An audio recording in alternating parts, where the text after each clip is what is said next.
Fanatics isn't just our name, it's who we are. Loyal, passionate fans dedicated to our favorite teams and to the sports we love. That's why we're honored to be able to offer fans the world's largest collection of official sports apparel and sports jerseys from all leagues, teams, and players you love. We feature a wide selection of gear from every league, including the NFL, MLB, NBA, NHL, and NCAA merchandise, which allows us to serve fans of football, baseball, hockey, basketball, lacrosse, soccer, golf, and, well, everything else that gets your heart pumping. Go to Fanatics.com by using the QR code on your screen right now to celebrate your teams. That's Fanatics.com, a proud sponsor of the Inside Edge Network, Cleveland's digital leader.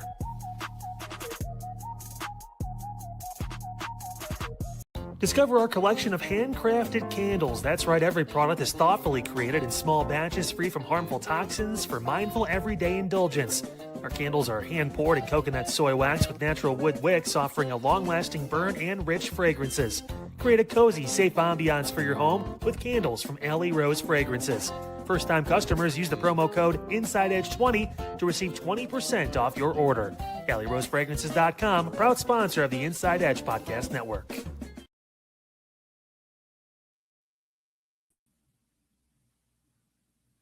Welcome to the main event here on the Inside Edge Net. We have a lot to talk about. We have Guardians All-Stars. We have LeBron Watch 2026. I can't believe I'm actually saying that. We have the World Cup. And then we also have the second biggest wedding in MSG history. We're going to talk about that because we are just the guys to break down a wedding. This is the main event here on the Inside Edge Net. I am Rob Rozycki. We have Eli Moon, no double A. He is dealing with some family stuff right now. We hope to have him back up and running this time next week because, you know what, Moon ain't going to be here. So it's either that or a whole lot of talking with me. So, yeah, this is the main event here on the Inside Edge Net. We got a Moon. I am Rob. How are we doing today, Moon? I am good, Rob. I appreciate it. You know, happy 4th, happy belated 4th to you. I know it was a busy weekend. Luckily, the rain held off. Yesterday, I went out to the country out in Jefferson and was at my cousin's house. We got to see some crazy fireworks, man. And I'm not like the biggest firework guy. Full disclaimer. I don't like that they go off the entire month of July. Maybe they're just celebrating my birthday. You know, my birthday, July 30th. So maybe that's the reason. So if so, then thank you. But if it's not, I'm not the biggest fan. But my cousin, they have an ATF license. They set off like about hours worth of fireworks. No neighbors nearby. So we're not really harming nobody. We had a good time, man. 4th was cool. Ate some good food. Got to kick it with family. Watched a lot of World Cup today. Yeah, just had a pretty solid weekend. How about you? Yeah, we had a good 4th. I had a brief appearance at the station. There was some Guardians pregame to tend to, and that was about it. But yeah, we were out here ready to go for the Menor fireworks, and that was kind of cool because last year when I was with Nikki, we were down in Hilton Head this time last year, so we didn't have any really 4th of July festivities. And this is no disrespect to Menor at all. Menor, great fireworks show. They it was claimed to be the biggest they've ever had because you know what, 250 doesn't happen all that often. But whenever, I blame Nikki. It's all Nikki's fault. She took me down to Disney, and we saw the fireworks at the Magic Kingdom. We saw the fireworks at Epcot, and after that, I mean, it like short of a amphibious invasion in southern France. I don't know if there's any explosive shows that could really do it for me anymore, but it was great out here. Yeah. We were out here with Nikki's friends. We were just chilling out for a while. And then, she tried to deal with the Mentor traffic on the way home to get the boy where he needed to go. And yeah, that was fun. But yeah, it was a good 4th weekend. It was nice and chill. And then, yeah, just chilling out today until on LeBron watch, basically, keeping an eye on things, making sure his airness does not make a move or anything along that line right now. As of right now, it's 10:06. Yep. He is still a free agent. We'll let you know, obviously, if any of that changes. But, yeah, just kind of doing that all day and nice chill weekend. So, yeah, we might as well get into it if we're going to bring up LeBron. But, yes. Yeah. So, yeah, I guess that's a long and short of it. LeBron James, still a free agent, still mulling it over. Reports are saying that he is going to take his time, whatever that means. So it could be 10:06 on July 5th. It could be noon on August 1st. We don't know. But we do have a little bit of video that was kind of enlightening on this, because what we didn't have with the decision back when he went to Miami, what we didn't have when he went to LA, Rich Paul, his agent and childhood friend, did not have his own podcast. Yeah. And we have a little portal now into the LeBron James decision making. I will say that, yes, I'm sure Rich Paul is smart enough to know that he is going, whatever he's going to get put out is going to get construed and misconstrued and everything like that. So I'm sure he knows this is propaganda, but still, this is the most enlightening footage we've had into LeBron's decision-making process. We'll show this courtesy of I'm not sure what is the name of the Rich Paul podcast, courtesy I think it's Rich Paul and Max Kellerman. Rich Paul and Max Kellerman. This is courtesy of Josh Reynolds on Twitter. So yeah, let's take a look, Rob. All right. Philadelphia, everything changed. Do they have his attention, as Windhorst is reporting? How could you not have the attention when you have Maxey, Edgecombe, Brown, Embiid? They're missing. All they really need here is a power forward who can think the game and shoot. That's why he's in the middle. But think about it. So what is he loves Maxey. So we don't even have to talk about that. I think VJ, he helps VJ understand really how to play the game. VJ's a baby, and he's already super good. Talented, yep. Plays both ends of the floor, plays hard every night. The benefit that he gets, it would be ridiculous. Obviously, Jaylen Brown, right? I'll tell you something else, how he would help the Sixers. Brown, when Stephen A. comes out and says, Jaylen Brown needs his own team, blah, blah, blah, he's not picking that out of the air. He's talking to people either in Jaylen Brown's camp or Jaylen Brown. That's how the game works. If Jaylen Brown has that kind of ego, he wants to be the guy on the team. But he's joining a team with Maxey, who's at least as good as he is, in my opinion. Edgecombe, who's more pure talent, he's got them both beat. And Embiid, who when he's on the floor is better than all of them. Embiid is health and habits. 100%. If the health and habits of Embiid are there, but what I mean is really they need a guy to come in and make that. That by itself doesn't necessarily work. Right. But if you add the right guy, LeBron absolutely. James is the one guy who might be able to unlock that and get that to be a team. Yeah, he enhances everything there. Yeah. He unlocks everything there. Yeah, that was Game Over podcast with Max Kellerman and Rich Paul there, courtesy of The Ringer, too. That's where they're doing their stuff out of. And that is the portal, in at least a small portal, into what LeBron James is thinking. You saw the whiteboard up there. You saw all the teams, the Miami Heat, Golden State Warriors, Cleveland Cavaliers, the Philadelphia 76ers, who they were basically talking about in that segment. And then, of all people, the Denver Nuggets and the Minnesota Timberwolves. So that appears to be the final six. Yeah. With it looks like also there's some reports coming out saying too that Cleveland right now is the scenario to beat, quote unquote.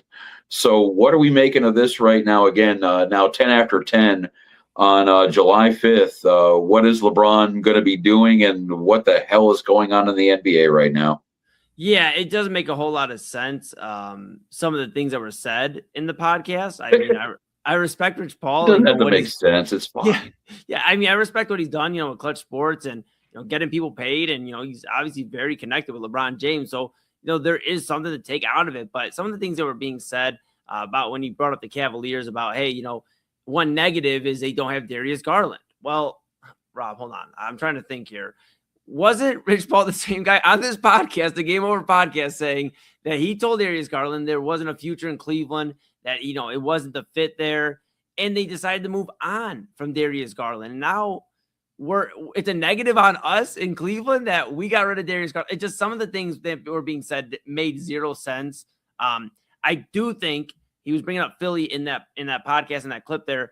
And obviously, Philadelphia is going to be one of those teams that he's going to look at. If he doesn't decide to return home and have chapter 3 here, the trilogy, and finish it where it began, his NBA career here in Cleveland, then I think Philadelphia makes a ton of sense. They have Jaylen Brown, now, an addition from Boston in that big trade last week.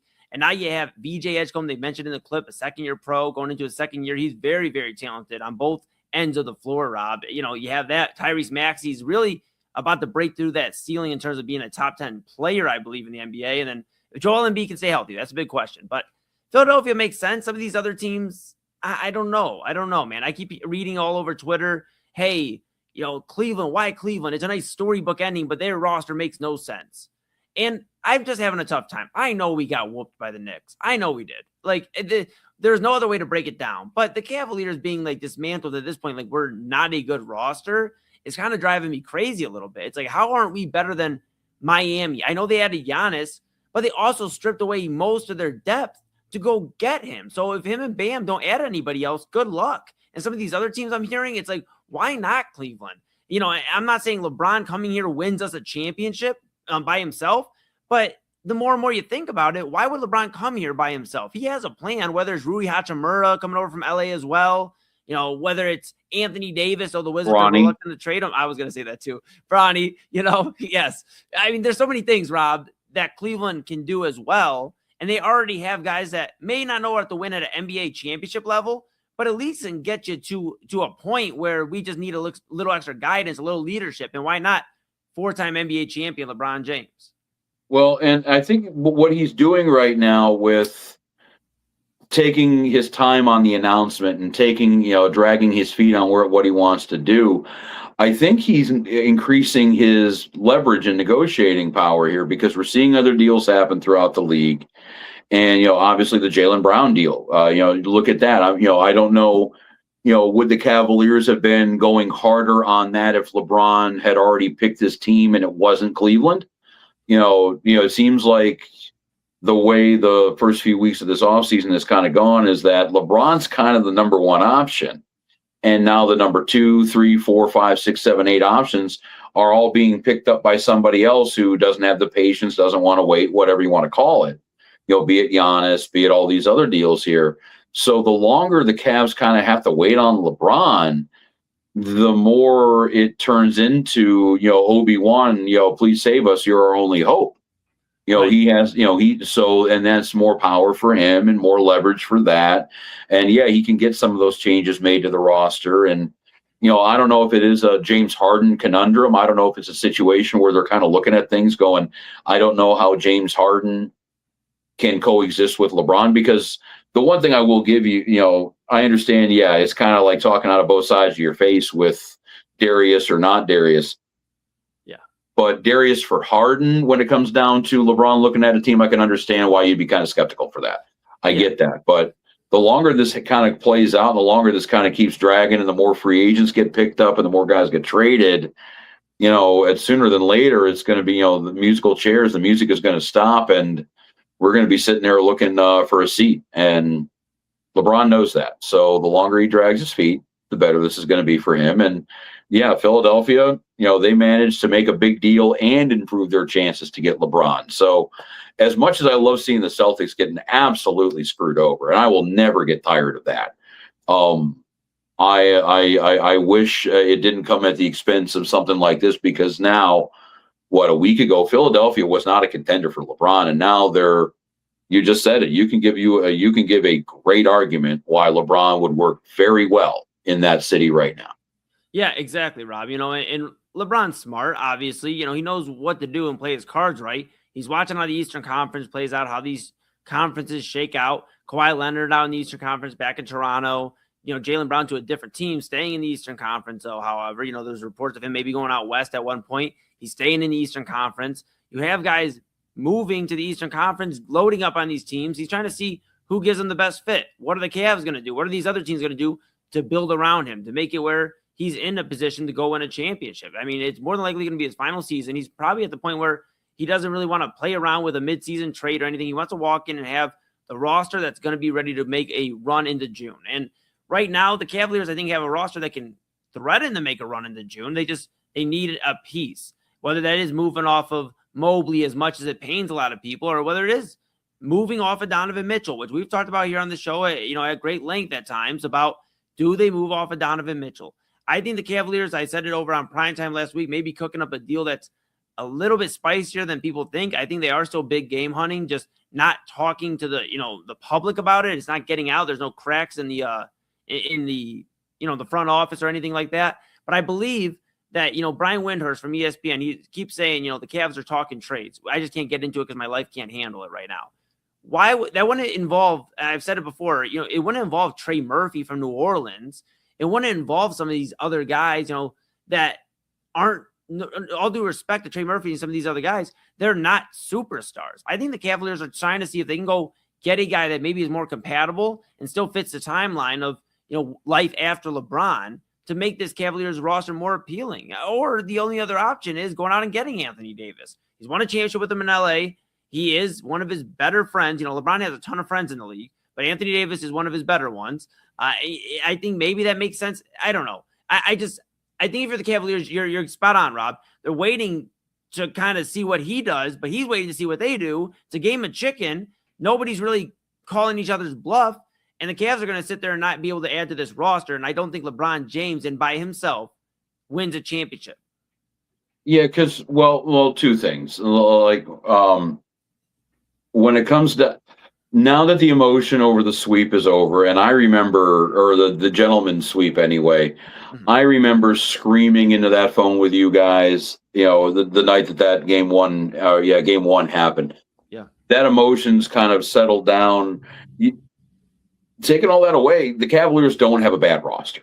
They really, truly don't. They're in a pretty good situation. Again, I understand the idea of Harden and LeBron is a lot of years and not a lot of defense and a lot of dribbling. So you do kind of understand that one. But yeah, this whole war of attrition with the Cavaliers and LeBron, they want someone that'll move the needle. They want someone that'll kind of shift this thing a little bit in the right direction. And yeah, I don't know. Yeah, if they're waiting, if both sides are just waiting for the other one to kind of react first, I don't think that's a good thing for the Cavaliers. I think the longer this plays out, the more of a likelihood that, someone's going to come in and swoop in with an offer he can't refuse, with maybe even a team that isn't in that 6 teams of, Magic, or if it is, the Minnesota or Denver, the 2 teams that nobody really feels has a chance in this whole thing, or if it is the Knicks, or if it is the Spurs that gets back into it, or whatever.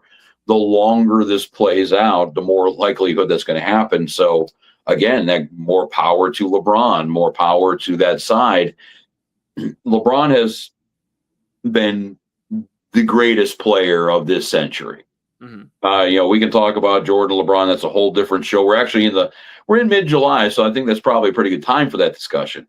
Yeah. But he is definitely the greatest player of this generation. But he's also, when it comes down to business, the best at getting leverage, the best at being in demand, the best at being number one story headline, the needle mover in the NBA. He is very good at that, and we're seeing now the final masterclass in that whole thing with the decision, 3.4.0, whatever this is at this point. He is practiced, and he is doing this for the last time, and he is using all of his training. Yeah, well, the good news is for Cleveland, though, Rob, is he's chose us before. LeBron has chose us in 2014, so we have won one of these decisions. So technically, we're 1-2. 1 out of 3, if you want to look at it that way. We're 33% of a chance based off other decisions. I've already been divorced twice, too. Like, it's all how you look at it. After 2 divorces, how many times? What's the likelihood of getting married a 3rd time? Well, you know what? If you ask LeBron James, I don't know, because nobody talked to him. But if you talk to people around LeBron James, you see pictures out, him with Brandon Weems, the assistant general manager of the Cleveland Cavaliers, and some of his St. Vincent St. Mary teammates. He's out in Akron. He's partying over the holiday weekend here in Northeast Ohio. That's got to make you feel good. And then the reports of he's going to shoot a documentary on next season, whether it's one big long documentary or an episodic documentary. I mean, there's some smoke there. And usually when there's smoke, there's fire. Plus, again, he's been here twice.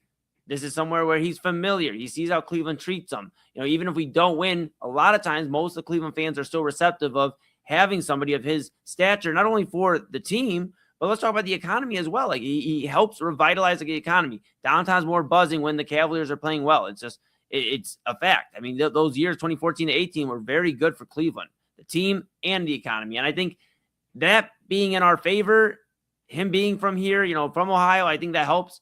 Other than that, though, there is some flaws you could look at. He's going to a team where they don't know how to win. I mean, Donovan Mitchell and James Harden got to the Eastern Conference Finals and basically said, thank you for the season. And that was it. I don't know. Maybe he doesn't want to do that. And then you look at some of these other teams, Jokic. He's talked about so much praise for Nikola Jokic. I think Denver is obviously a very big sleeper, but, maybe he wants to go play with him. Same reason why Golden State seems completely out of the discussion, which I think is crazy. I think there's still a liking of going to play with Steph and Draymond and those guys. I think LeBron might want to do that. There's so many things he could want to do. Does he want to win? He said that, but he also wants to be happy, and it's not about the money.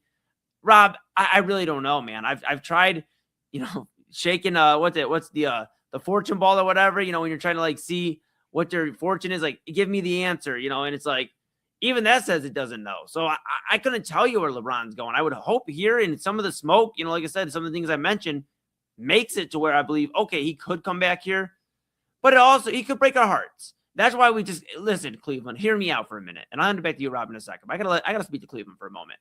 If you get your hopes up to here, bring them down a little bit to here, because if he breaks your heart again, it won't be as hard to you can feel it a little easier. You'll get through it. The reality is more than likely, if he doesn't come here, Rob, we have missed out on everything. And this team's already at a bad depth level as well, losing Keon Ellis, losing Dean Wade. So I don't know. Not good. Yes. I mean, we'll see what happens. The only thing I can really tell you of any concrete certainty is you can tune into the Inside Edge net when any of this happens. Because who knows? He might even just freaking retire. I don't even know at this point. Well, that would be crazy. Come on, that would be crazy. That would be amazingly crazy, and that would just be, how can someone retire early at 41 years old? That would be awesome. But yeah, we can get into that. Obviously, any updates you'll see here. Speaking of updates too, after England scored 2 goals in the first half, Jude Bellingham, a couple of goals for the Englishmen. Mexico put a goal up also in the first half. It was on a penalty shot. Harry Kane with a goal. It is now 3-1. England over Mexico. Actually, it's 3-1 England over Mexico while England is playing a man down. They got a red card. It was actually about 6 minutes before the penalty shot was issued to England. So, yeah, they're a man down, and they're still up 2-1 over Mexico in Mexico City. Eli, I didn't realize you told me the stat that Mexico has only lost in that stadium twice.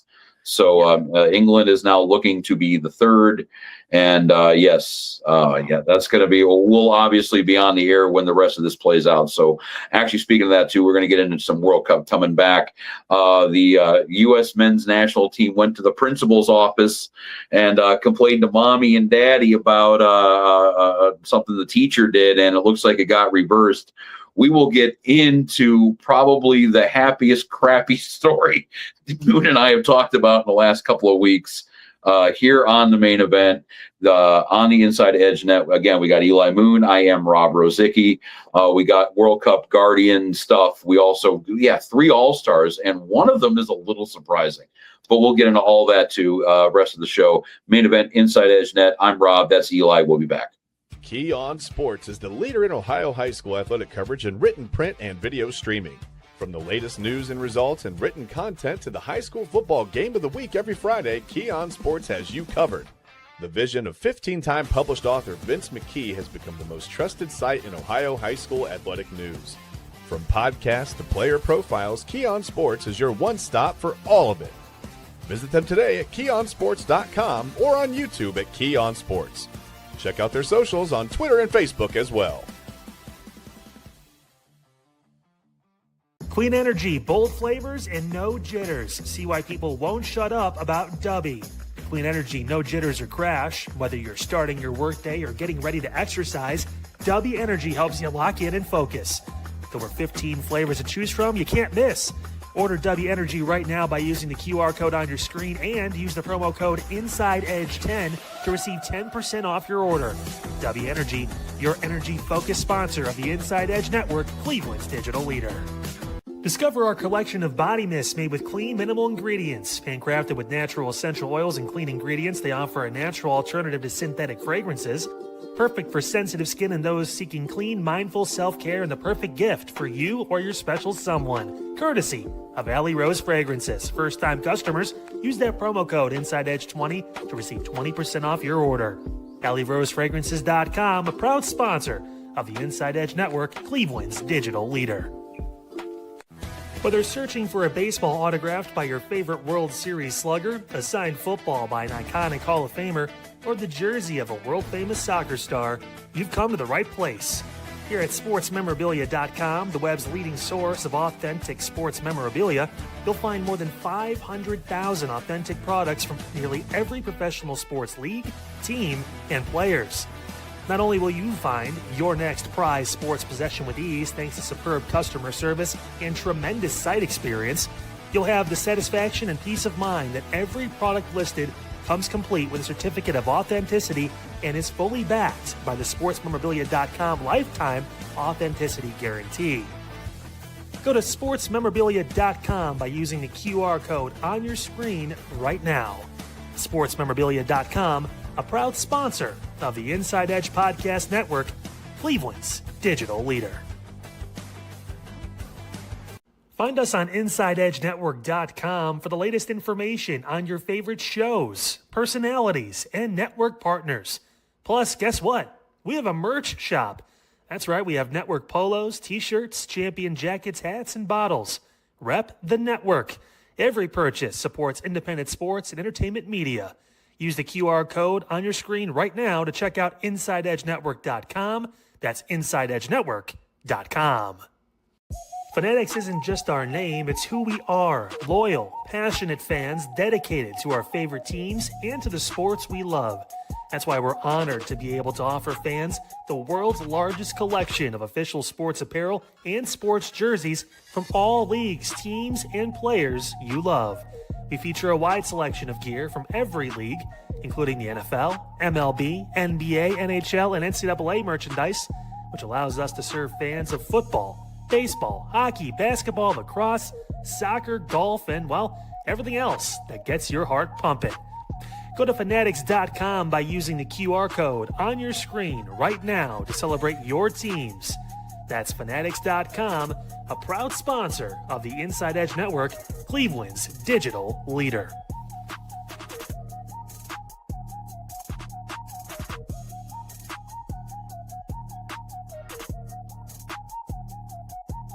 Small business owners are superheroes, but nowadays running your business means doing so inside your shop and on social media.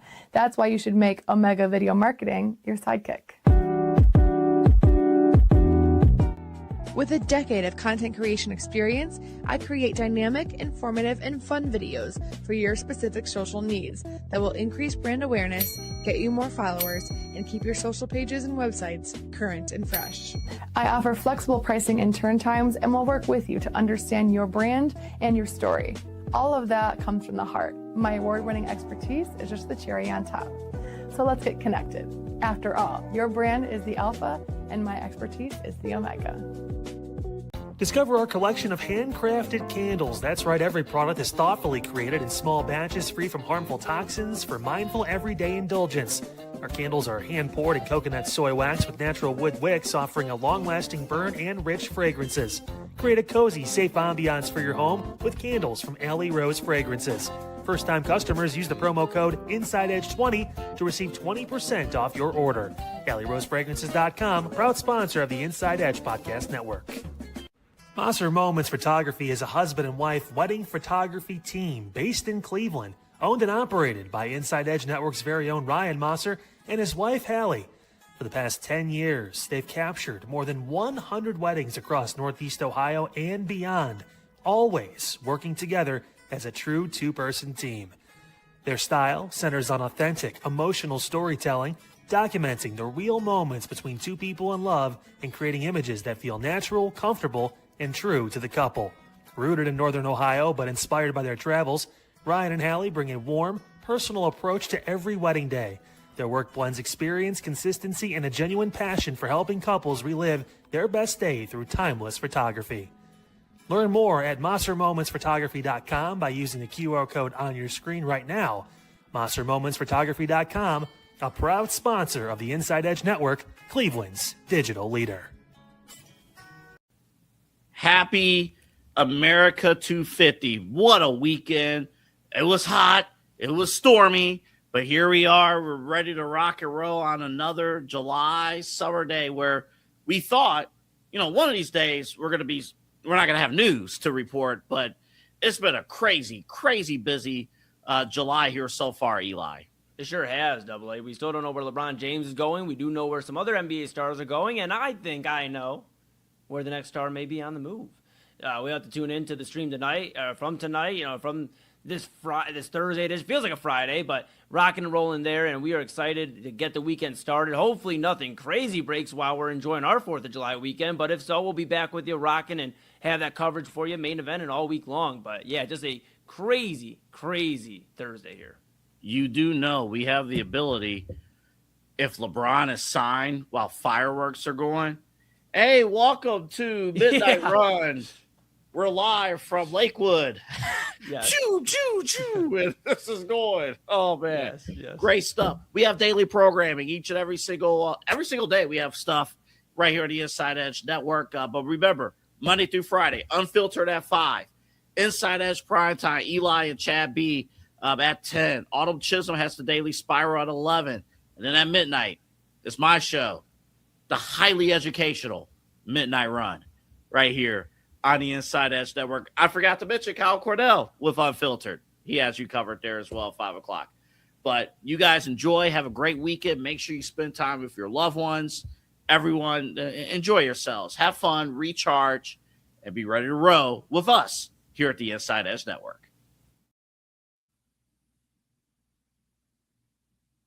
Actually, welcome back to the main event here on the Inside Edge Net. I'm Rob. This is Eli. I'm actually kind of happy that LeBron didn't announce anything during the 4th, and we didn't have to have you, me, Double A, Autumn, Kyle, Chad, everybody trying to weigh in while at their version of Fallujah. With all of the Rockets red glare and all of that kind of crap happening behind it. That would have been just audio problems throughout the wazoo.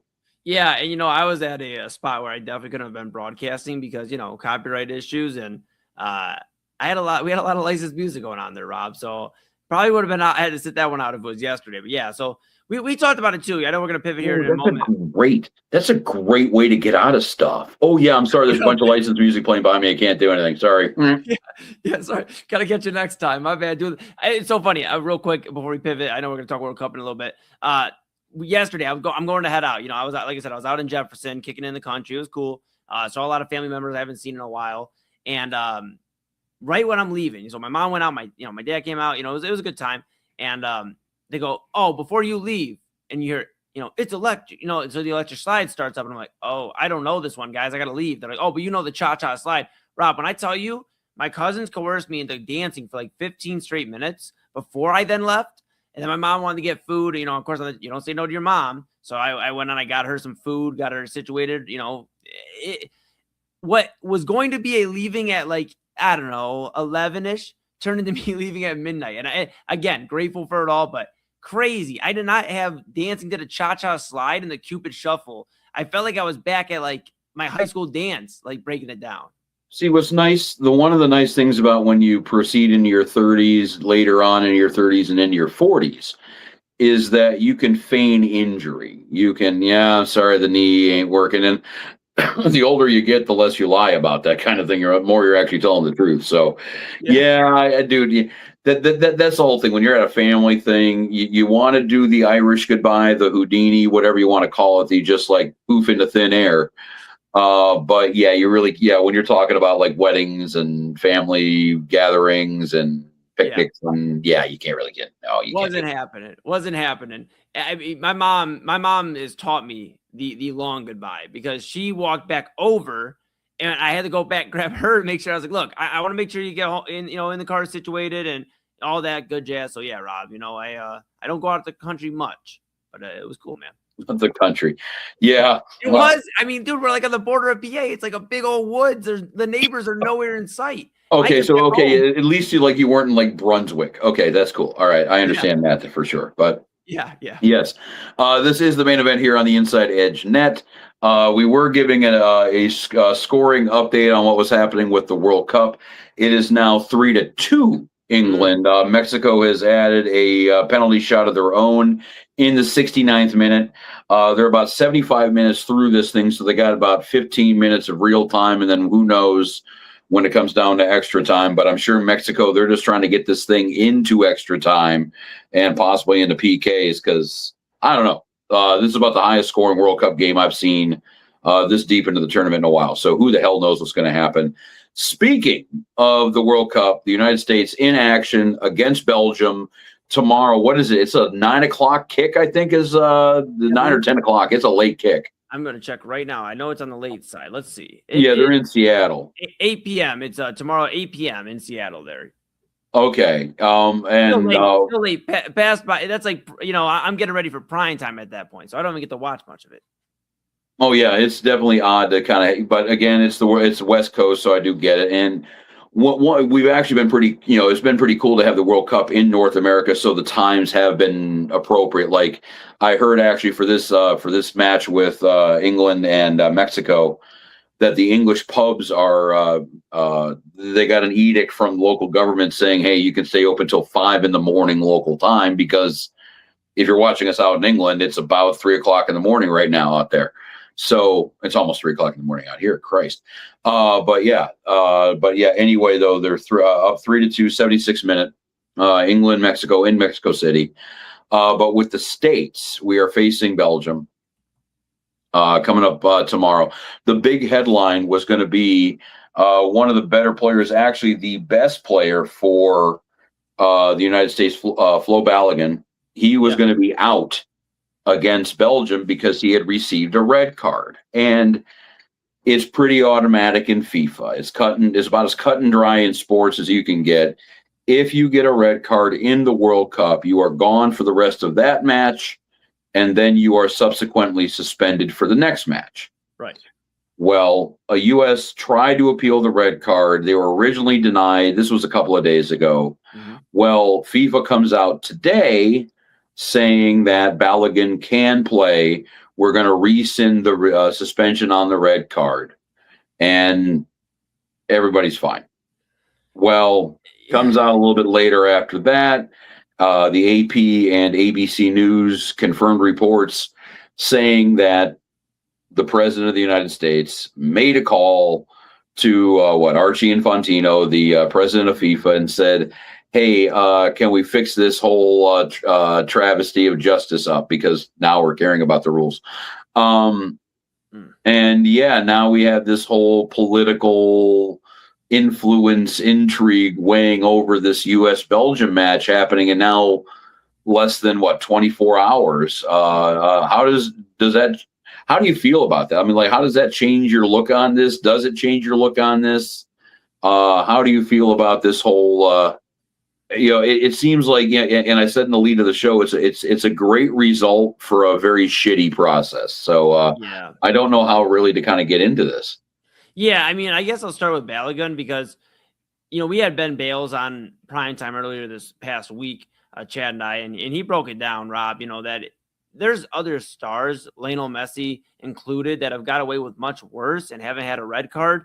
So I understand that the USA hasn't been a dominant force in soccer. We talked about how far they haven't got, or got in here in the World Cup over the last, 10, 15, 20 years, 30 years, But you see some of these other stars getting away with it, and you would think, okay, well, hey, the U.S. should get some star treatment as well. Balogun's one of our best players, if not the best player on the team. It's either him or Christian Pulisic. Ben mentioned, the comparison of LeBron. Well, Balogun's had the better tournament. He's leading the team in goals. He's having the better tournament right now than anybody on the team. Yeah, and Ben mentioned this, Robin, to help Chad and I a little bit. He said Pulisic's more like the LeBron of the team, where you can kind of count him on every aspect. Balogun's like your Kevin Durant. Like, he's going to go out there and get a bucket for you, or in this case, get a goal for you. But he definitely had a tremendous tournament. So for him and for Team USA, it's good. First off, that you get one of your best players back right before the game. But the way it went about is kind of like, nah. I was joking with you before the show. I said, man, isn't it crazy? We have not been good at soccer in years, decades. And now the first time we start getting good again, it's like, now we're the villain already? Like, dude, we haven't even like settled in. We're not even in the final like 8 yet. Like we're the villain. Like, so I feel a little bad about that, right? Because it's like, why is it now getting to the point where political parties are getting involved, political figures and things of that nature? You know, we talked about it with the UFC 250 card for the UFC, and we talked about other things that the president's got involved in. And I'm not here to get political, but it's just kind of frustrating that this is now tied to it. Like, yeah, it's political in all aspects. All these other countries are coming out. Norway's head coaches spoke about how this is like a bad decision. I think I left out one of the bads in the quote, but just so many bads before saying decision. And it's just not good, man. It's not good. You see these other countries all kind of banding together for Belgium, saying USA shouldn't be getting away with this. It's just a bad look, man. In the fact of it all, too, and then I'll hand it back to you. The fact of it all, too, that it's Valérien Balogun, one of the best players on the team, who's a birthright citizen. And we know how the current administration has felt about immigrants and things of that nature. It's just a wild time to be a Team USA soccer fan. I mean, yeah, it is kind of ironic. And I'm not, and believe me, I am all for birthright citizenship. I don't want to say I am not, but you can be for it and understand that, yeah, the reason why Flo Balogun is playing for the American team is the ultimate technicality out of technicalities. They were on vacation over here when mom was deemed too preggo to fly. She had the baby in New York City, and that baby ended up being the U.S. soccer hero in 26. So that's kind of where we're at. And yeah, it is a little funny about that. But yeah, to your point of like, yeah, we're already kind of the villain before we've won anything. Yeah, like, basketball, I understand we're the villain because we're really friggin' good. Baseball, we're the villain that, because we invented the game. Right. Okay. We don't have a reason for football.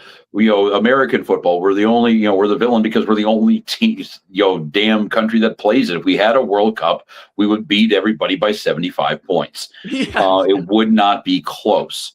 So, yeah, like with soccer, though, yeah, we haven't won anything. And because what we are right now is the spoiled little rich kid who, is on the team because daddy made a call or, won the game because the parents had a problem with it and bitched at the umpire or the referee. Like we're now kind of the Cobra Kai, the, born on third base, silver spoon kind of thing. And yeah, it just doesn't look good right now. And it takes a little steam out, wind out of my sails here for the World Cup in general.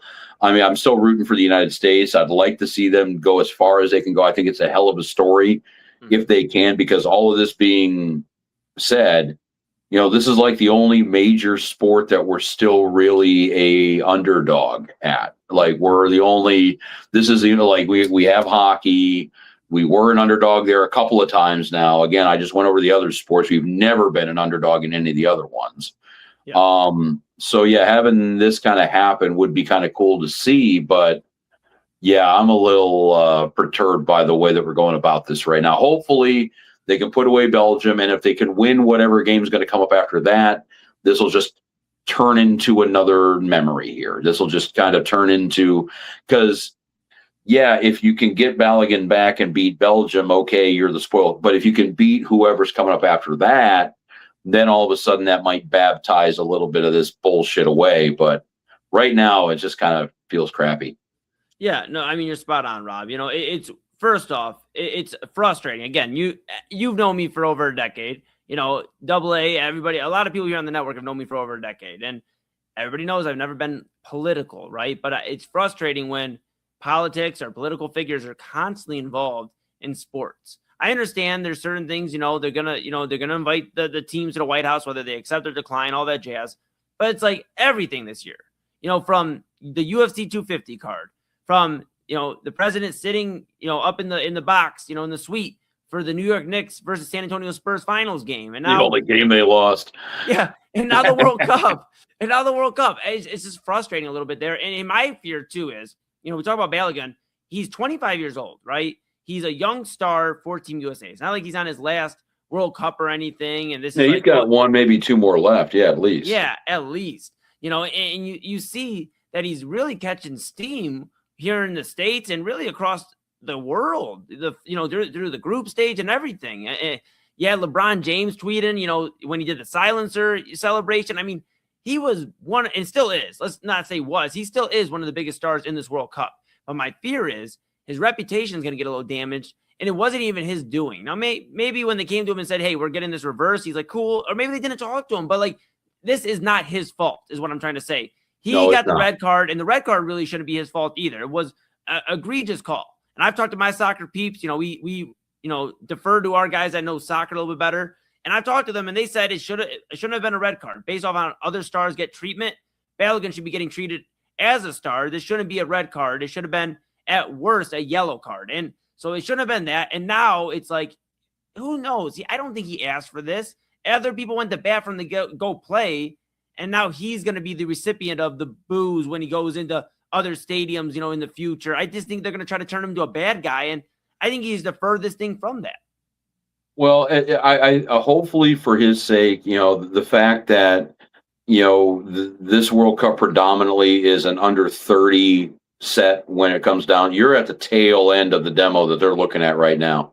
And I hope with that, I was a 13-year-old kid who was sports crazy. I didn't care about the politics then. Now, grant you, it wasn't the times we're living in now, but I don't think your average high school kid who's crazy about soccer and into this is worried about the politics behind it. So hopefully for Balogun's sake, that'll work. And I think most people are kind of understanding of the fact that it's not him. It's not, he wasn't campaigning for this. He wasn't the one petitioning. He's a player, and, any player in any sport understands what a bad call is, and you do have to deal with the consequences there. Are they crappy consequences? Yeah. But I think what this did more than anything for me was remind us the crap stuff about sports. Was the corrupt executives getting in the way, in this case, a world leader getting in the way, of the host country getting in the way. The money involved, there's just the bullshit that, we talk about, I talk about a lot. And the heartbreaking thing for me is that the first, 4 or 5 weeks of this World Cup reminded us why sports was cool, why we do love sports. It was all the great things about any game. And again, we barely know a yellow card from a red card, and we were still all into this, and we were still having a good time because it was a party. It was people coming together. It was the fans speaking. And now with this decision, we are now reminded of the fact that as great as the fans are, as great as the game is itself, as great as the tournament is, it's still ran by these bastards. It's still ran by these guys. And crap. Yeah. So that's where I'm at right now with the World Cup in general. But again, I'm excited to see what's going to happen with the United States. They are in basically uncharted territory in modern eras anyway. Mm-hmm. If they can win, that'll be the first time they're in the final 8 since 1930, and there was 13 teams in general. So that was a third place finish for them. That's the best they've ever done by far. And if they can win tomorrow, that'll keep that dream alive that they can at least get down to the final 8, final 4. We'll see what happens, but it's exciting to see. It's kind of crappy that we're reminded of, the man behind the curtain controlling everything, but nonetheless, here we are. Yeah, and my final point on this, Rob, is, first off, I agree with you where it's frustrating now that we are reminded who runs, soccer, FIFA and, everything else going on. And hopefully we can just kind of focus on the games, the matches here to end the World Cup, because it should be a riveting World Cup. I was talking to you before we got on air, the Golden Boot competition, the race to win the Golden Boot, the most goals scored in the World Cup. Right now is a 3-way tie between Argentina's Lionel Messi. You have from Norway, Erling Haaland, and then Kylian Mbappe from France. They all have 7. Harry Kane came in with 5 goals. So if he would have had 6 now. Yeah, I mean, crazy, right? So this is a lot of fun things going on. USA, it should be a fun story. You just mentioned 1930, and not even half of the teams that they had to get to here now, right? So think about all that.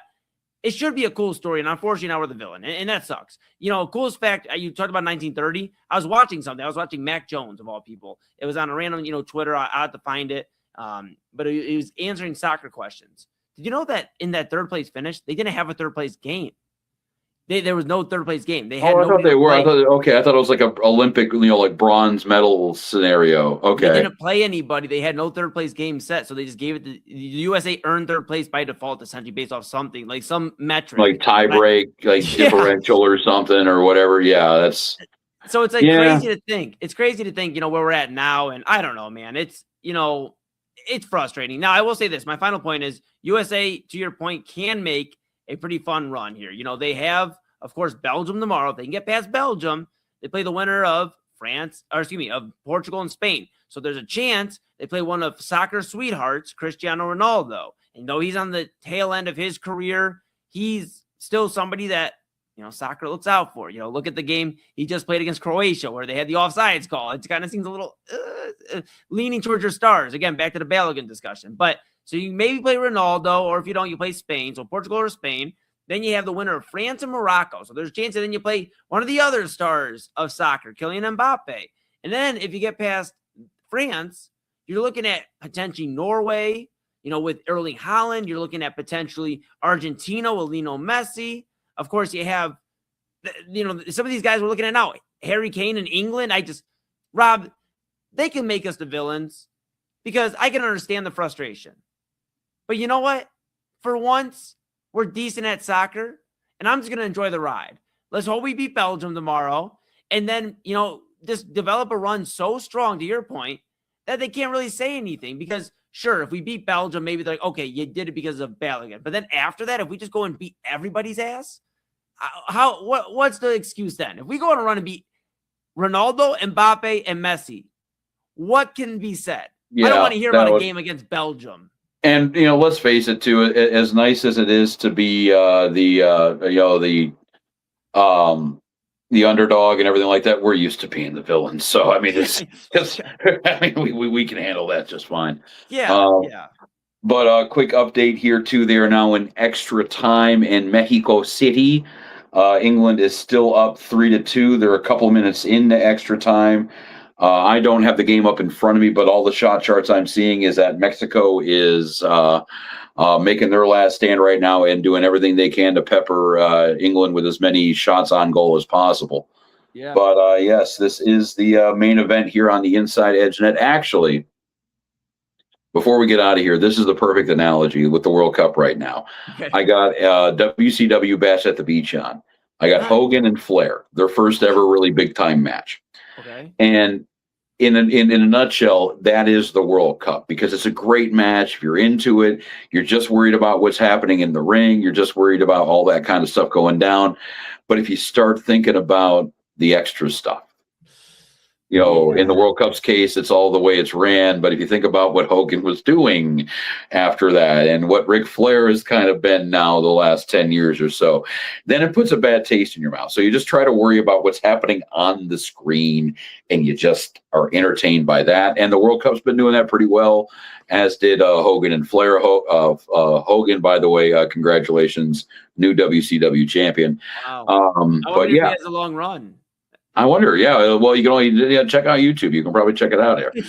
Yeah. But this is the main event here on the Inside Edge Net. Up next, we'll talk a little baseball. We'll move from the international pastime to the national pastime. The Guardians, along with every other team, found out who the All-Stars were going to be coming up in about a week and a half in Philadelphia. The Guardians had 3 names on it. 2 of them you'd kind of expect. And then the other one left everyone kind of head scratching their head in a good way. Not that that's a bad thing, but we'll get into the All-Star selections with the Guardians, where they're at right now, a little bit out of the All-Star break. They lost today against Chicago, ended up splitting their 4-game set. I believe they're still now a game back of Chicago, just as they were 4 days ago in the Central. But we'll get into all that stuff go through some news and notes, and then try to get you out of here at a reasonable hour here on the Inside Edge Net. I am Rob Rozycki. We have Eli Moon. No double A today. He is tending to matters at home. He should be back better than ever next week. And we will have, well, actually no Moon. So, yeah, we're going to be kind of running partial cast here for the next couple of weeks on the main event on the Inside Edge Net. We'll be right back here talking baseball news and notes. We'll see you soon. Key On Sports is the leader in Ohio high school athletic coverage in written, print, and video streaming. From the latest news and results and written content to the high school football game of the week every Friday, Key On Sports has you covered. The vision of 15-time published author Vince McKee has become the most trusted site in Ohio high school athletic news. From podcasts to player profiles, Key On Sports is your one-stop for all of it. Visit them today at keyonsports.com or on YouTube at Key On Sports. Check out their socials on Twitter and Facebook as well. Clean energy, bold flavors, and no jitters. See why people won't shut up about Dubby. Clean energy, no jitters or crash. Whether you're starting your workday or getting ready to exercise, Dubby Energy helps you lock in and focus. With over 15 flavors to choose from, you can't miss. Order Dubby Energy right now by using the QR code on your screen and use the promo code InsideEdge10 to receive 10% off your order. Dubby Energy, your energy-focused sponsor of the Inside Edge Network, Cleveland's digital leader. Discover our collection of body mists made with clean, minimal ingredients. Handcrafted with natural essential oils and clean ingredients, they offer a natural alternative to synthetic fragrances. Perfect for sensitive skin and those seeking clean, mindful self-care, and the perfect gift for you or your special someone. Courtesy of Alley Rose Fragrances. First-time customers, use that promo code InsideEdge20 to receive 20% off your order.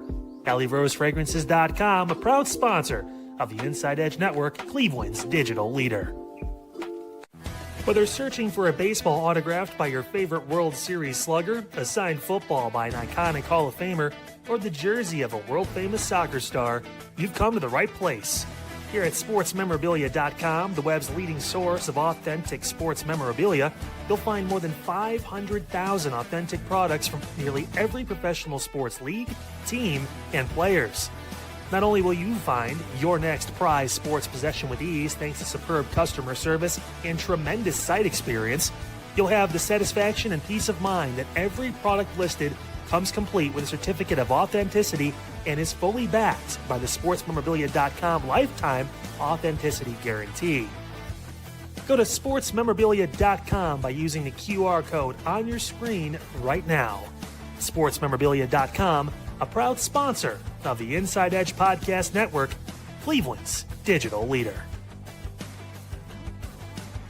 Find us on InsideEdgeNetwork.com for the latest information on your favorite shows, personalities, and network partners. Plus, guess what? We have a merch shop. That's right, we have network polos, t-shirts, champion jackets, hats, and bottles. Rep the network. Every purchase supports independent sports and entertainment media. Use the QR code on your screen right now to check out InsideEdgeNetwork.com. That's InsideEdgeNetwork.com.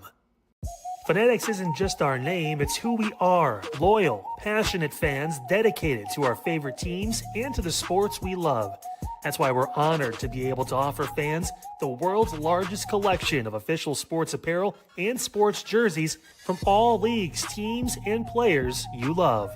We feature a wide selection of gear from every league, including the NFL, MLB, NBA, NHL, and NCAA merchandise, which allows us to serve fans of football, baseball, hockey, basketball, lacrosse, soccer, golf, and, well, everything else that gets your heart pumping. Go to Fanatics.com by using the QR code on your screen right now to celebrate your teams. That's Fanatics.com, a proud sponsor of the Inside Edge Network, Cleveland's digital leader.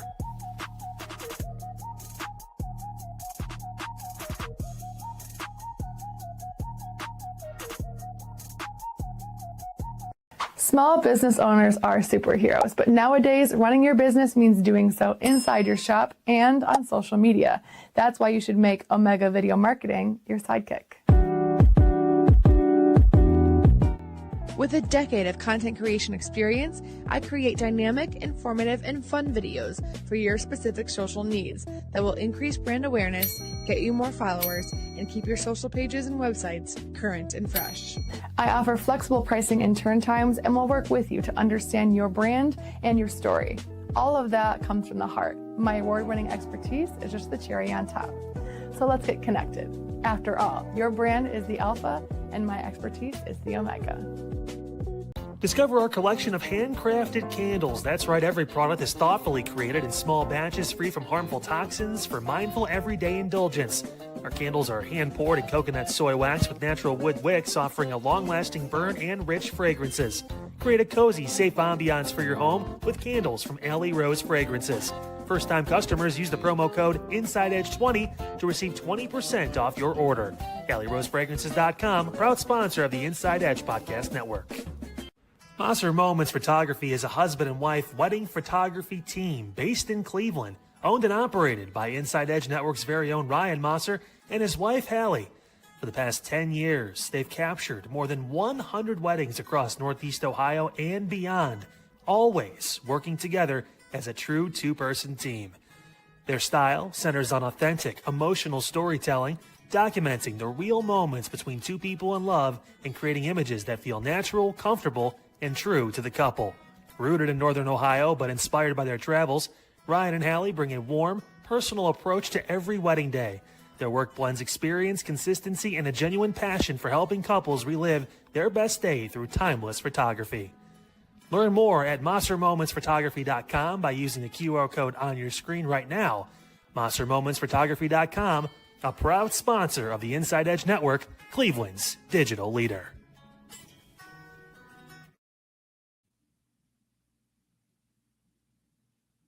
Welcome back to the main event here on the Inside Edge Net. I am Rob Rozycki. We got Eli Moon. Thank you for being with us for the first hour. Hopefully, we will keep you only for about an hour longer than this. That is our goal. Midnight is what we're striving for. Let's see if we can do it. So how are we doing here halfway through this bad boy, Moon? I'm doing good, man. You know, I got a chance during the break, got some lemonade.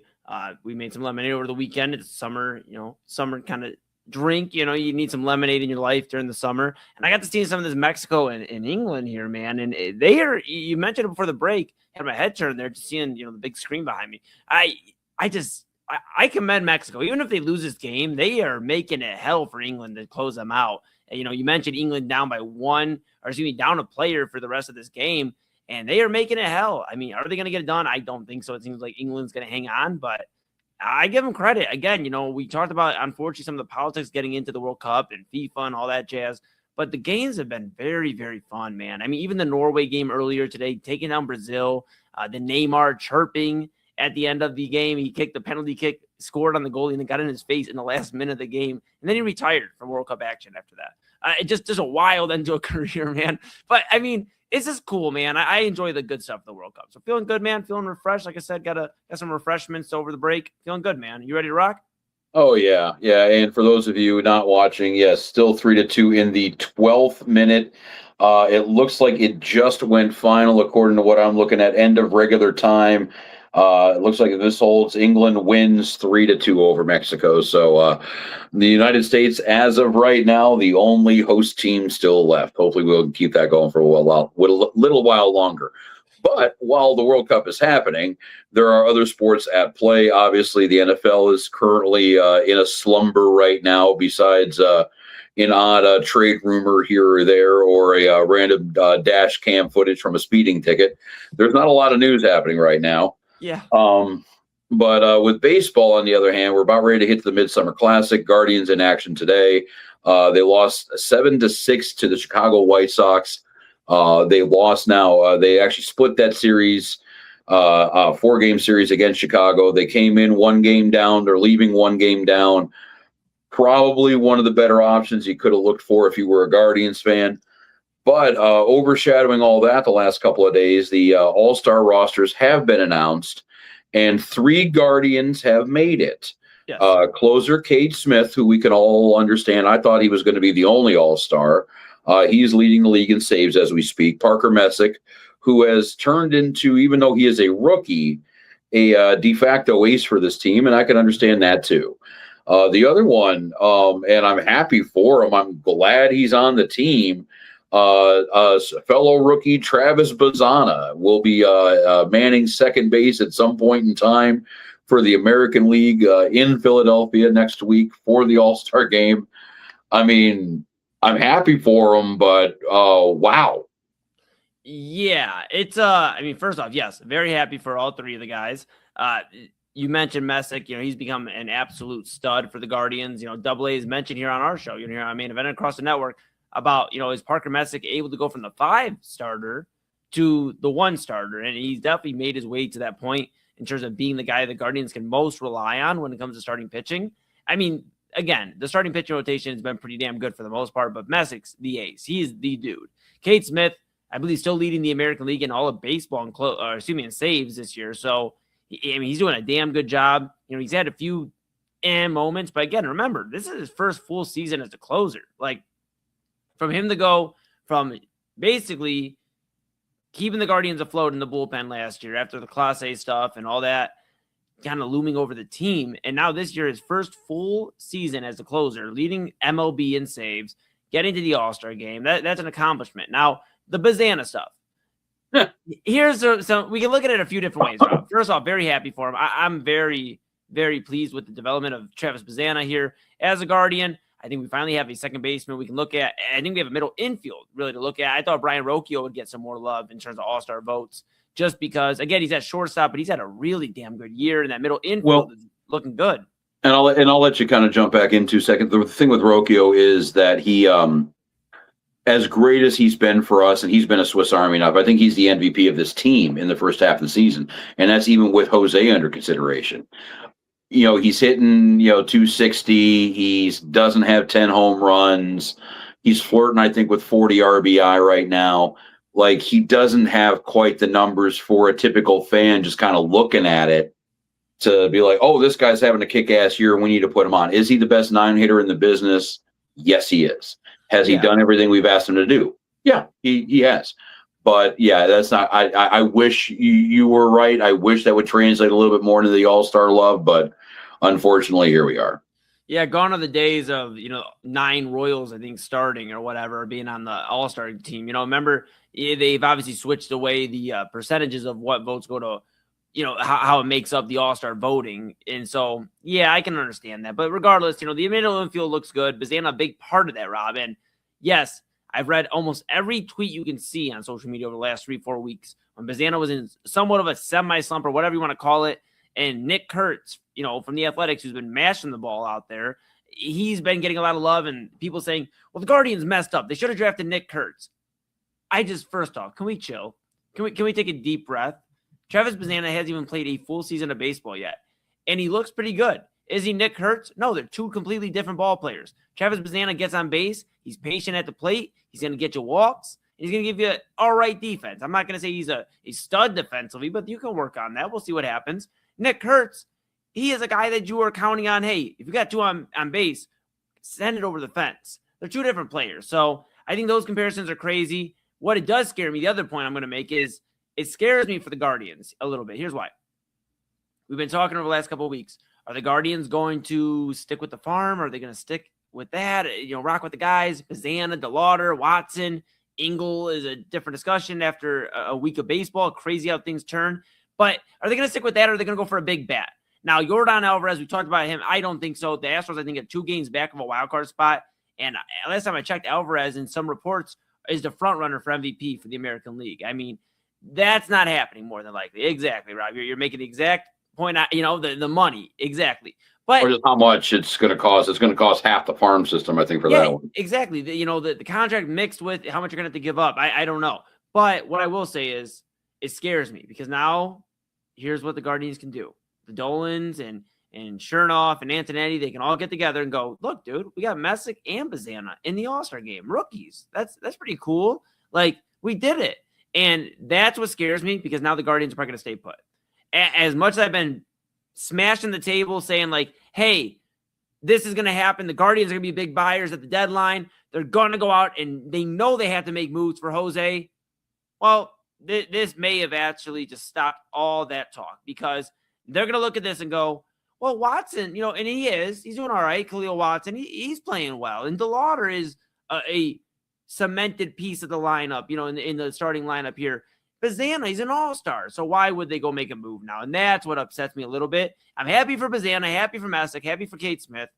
Not happy that the Guardians are going to use this for their excuse of why they did not go out and get a bat or shore up the rotation or the bullpen. Any aspect. I just want to see a move, man. Like, I don't even care at this point what it is. It'd be nice if it was a bat.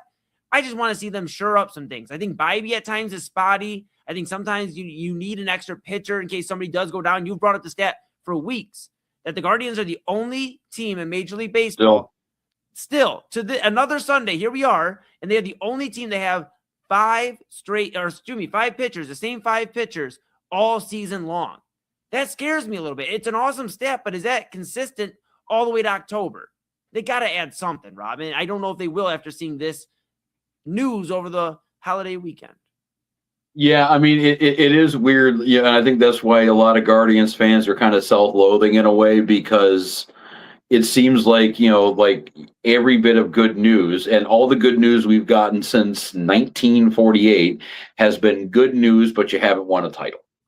Yes. And so what it has, especially as of late with, Guards ball, Dolan ball, whatever you want to call it, all the winning and all of the all-star nods, all of the postseason awards, that kind of stuff that we deal with every year, that, it's good news, but it's also positive reinforcement for this lack of spending. Mm-hmm. So it's a double-edged sword, for as good as it is for the, and we might even be facing with that with the labor negotiations.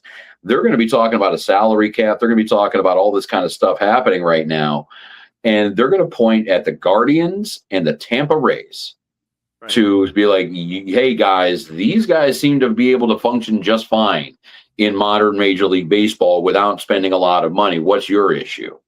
Now, what they're going to leave out of that argument is that you have to be brilliant and you have to have basically a once-in-a-generation mind running the team. And again, that doesn't happen all that often. So, even look what happened with Tampa Bay back in the day. Andrew Friedman was the president of that team.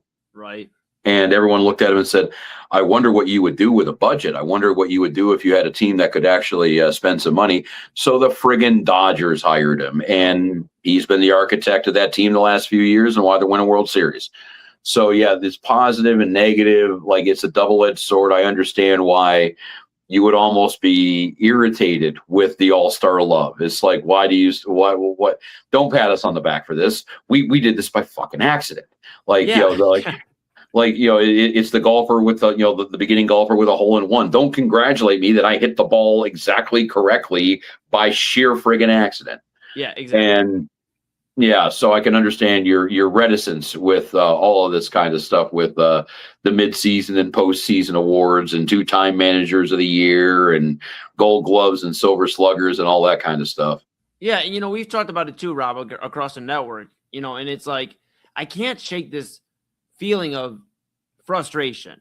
And I've been very good this year. I think have seen I've been very good. I've said a lot of good things about the Guardians. And let me be clear, I love Guardians baseball. Like, my dad raised me. Papa Moon raised me on baseball. He was my baseball coach. We would always go watch Guardians games, whether it was at the stadium or watching it at home, on the television. I love Guardians baseball, man. Like, that Cleveland baseball is like one of those core memories for me that I'll always have, like, to be able to rock with my dad and just people I've been around in my life that also appreciate Guardians baseball. So I do appreciate the Guardians. With that being said, why is it so hard? And here's my frustration. We can mark it down now on July 5th. This is my frustration point. It has reached now to where I can mention it. We keep talking about the farm, and I've heard about it, on the network, different personalities here on the network. Chad and I have talked about it. AA and I have talked about it. You and I have talked about it with AA here on Main Event. The Guardians love the farm system, and I understand.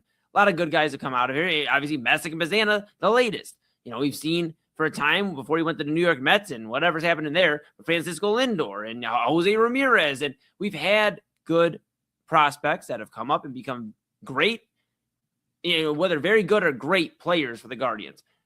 Rob, Ernie Clement's the starting second baseman, right? Starting second baseman or shortstop for the American League. I believe shortstop for the American League. Second baseman, yeah. Second baseman. Okay, yeah, I always get mixed up. I know he can platoon a little bit. But he's kind of the reason why Bazana's in there too, because that's how kind of weak second base is across the league, that those two guys are kind of the dudes right now. Ernie Clement, former Guardian. Through the farm system. I think he played a few games up here in the bigs, possibly for the Guardians, but wasn't here very long. Ernie Clement.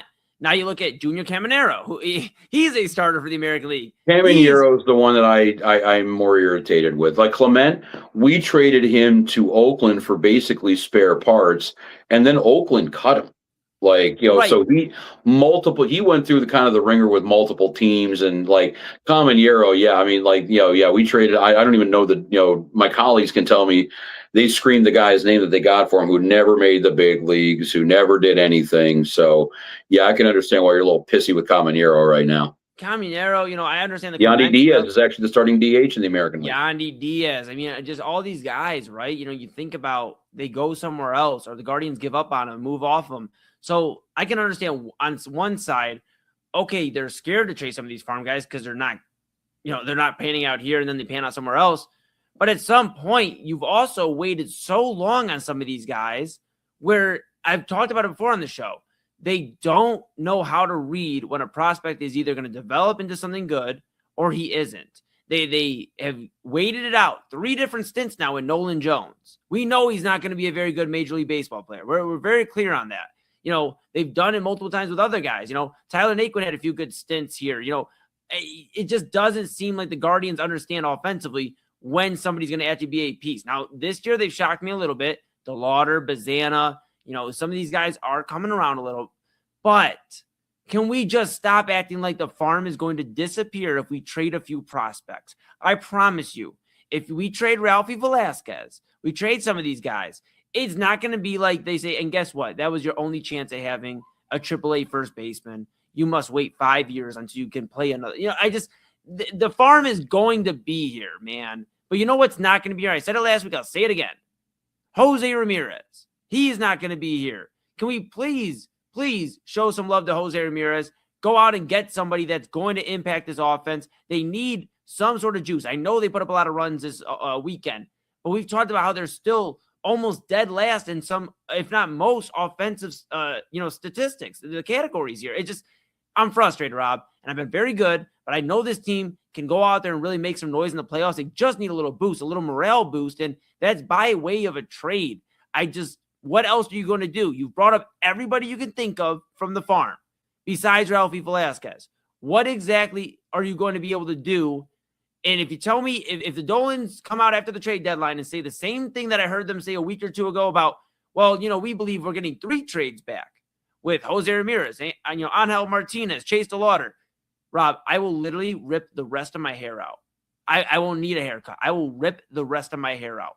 I am so sick of it. And it makes me think, and I'll hand it back to you. And maybe I'm outlandish in thinking so, and I don't think they're there yet. But are the Guardians front office and the ownership starting to think about life without Jose Ramirez? Has this injury and him away from the team, are they starting to think, well, what maybe we move towards the future, and that's why we don't go out and make a trade to appease the veterans on this team because we're more so worried about the future? We talk about all the time about how they're always thinking ahead. Maybe they've already wrote off this chapter, and Jose's just around for a legacy run at this point.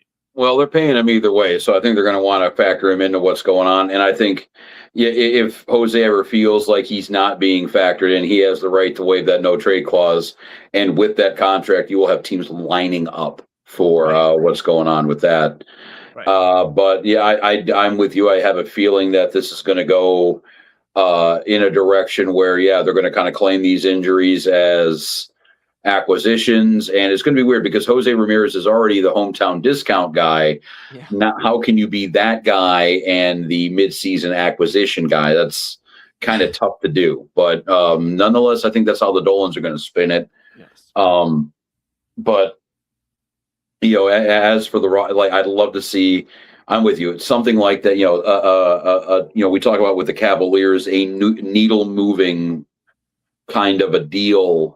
That could help out the roster, A, because the roster needs it, the offense needs it big time, and B, we saw it happen in opposite a couple of years ago when they traded Savale away and they traded Josh Bell away, and everybody in the roster kind of felt gutted and the team was just kind of listless for the rest of the season. It was Tito's last year. Now, not for nothing, you traded Savale away for Manzardo and you traded Josh Bell away for Khalil Watson. So that's worked out long term, but in the moment, the roster felt like the clubhouse felt like the team was quitting on them. And if they get that feeling again, I could see this season kind of fallen by the wayside. Now, conversely, if they get that shot in the arm, if they get that vote of confidence from the front office saying, all right, here's a real bat, here's a real, starting arm that's going to be able to throw 7-8 innings, like Terry Skubal, even though that's not going to happen. Yeah. But if it's something like that on that line, then they're going to be, revitalized and ready to go. So, we're kind of at a key point right now. And the other part is I don't know how much the pending ownership transfers is weighing into this, because it's not just the Dolans who are deciding how much this team is going to spend long term.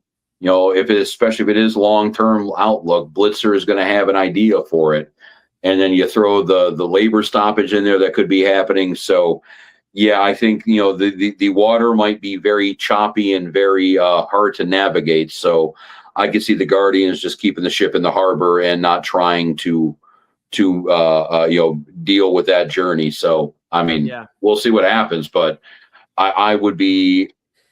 I think you would agree. I would be pleasantly surprised if the Guardians do anything at the deadline.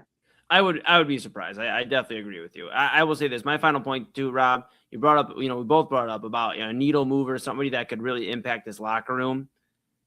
It's on my Guardians trade deadline wish list. It's not going to happen. And I've already come to reality.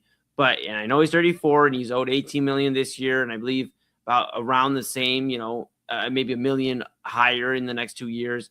But Wilson Contreras, the first baseman for the Boston Red Sox, I know he's been in the news because he's obviously fighting, Washington Nationals, I believe Cade Cavalli, which Cavalli was out of line. Let's just be clear in that whole thing. And Contreras has been going through a lot.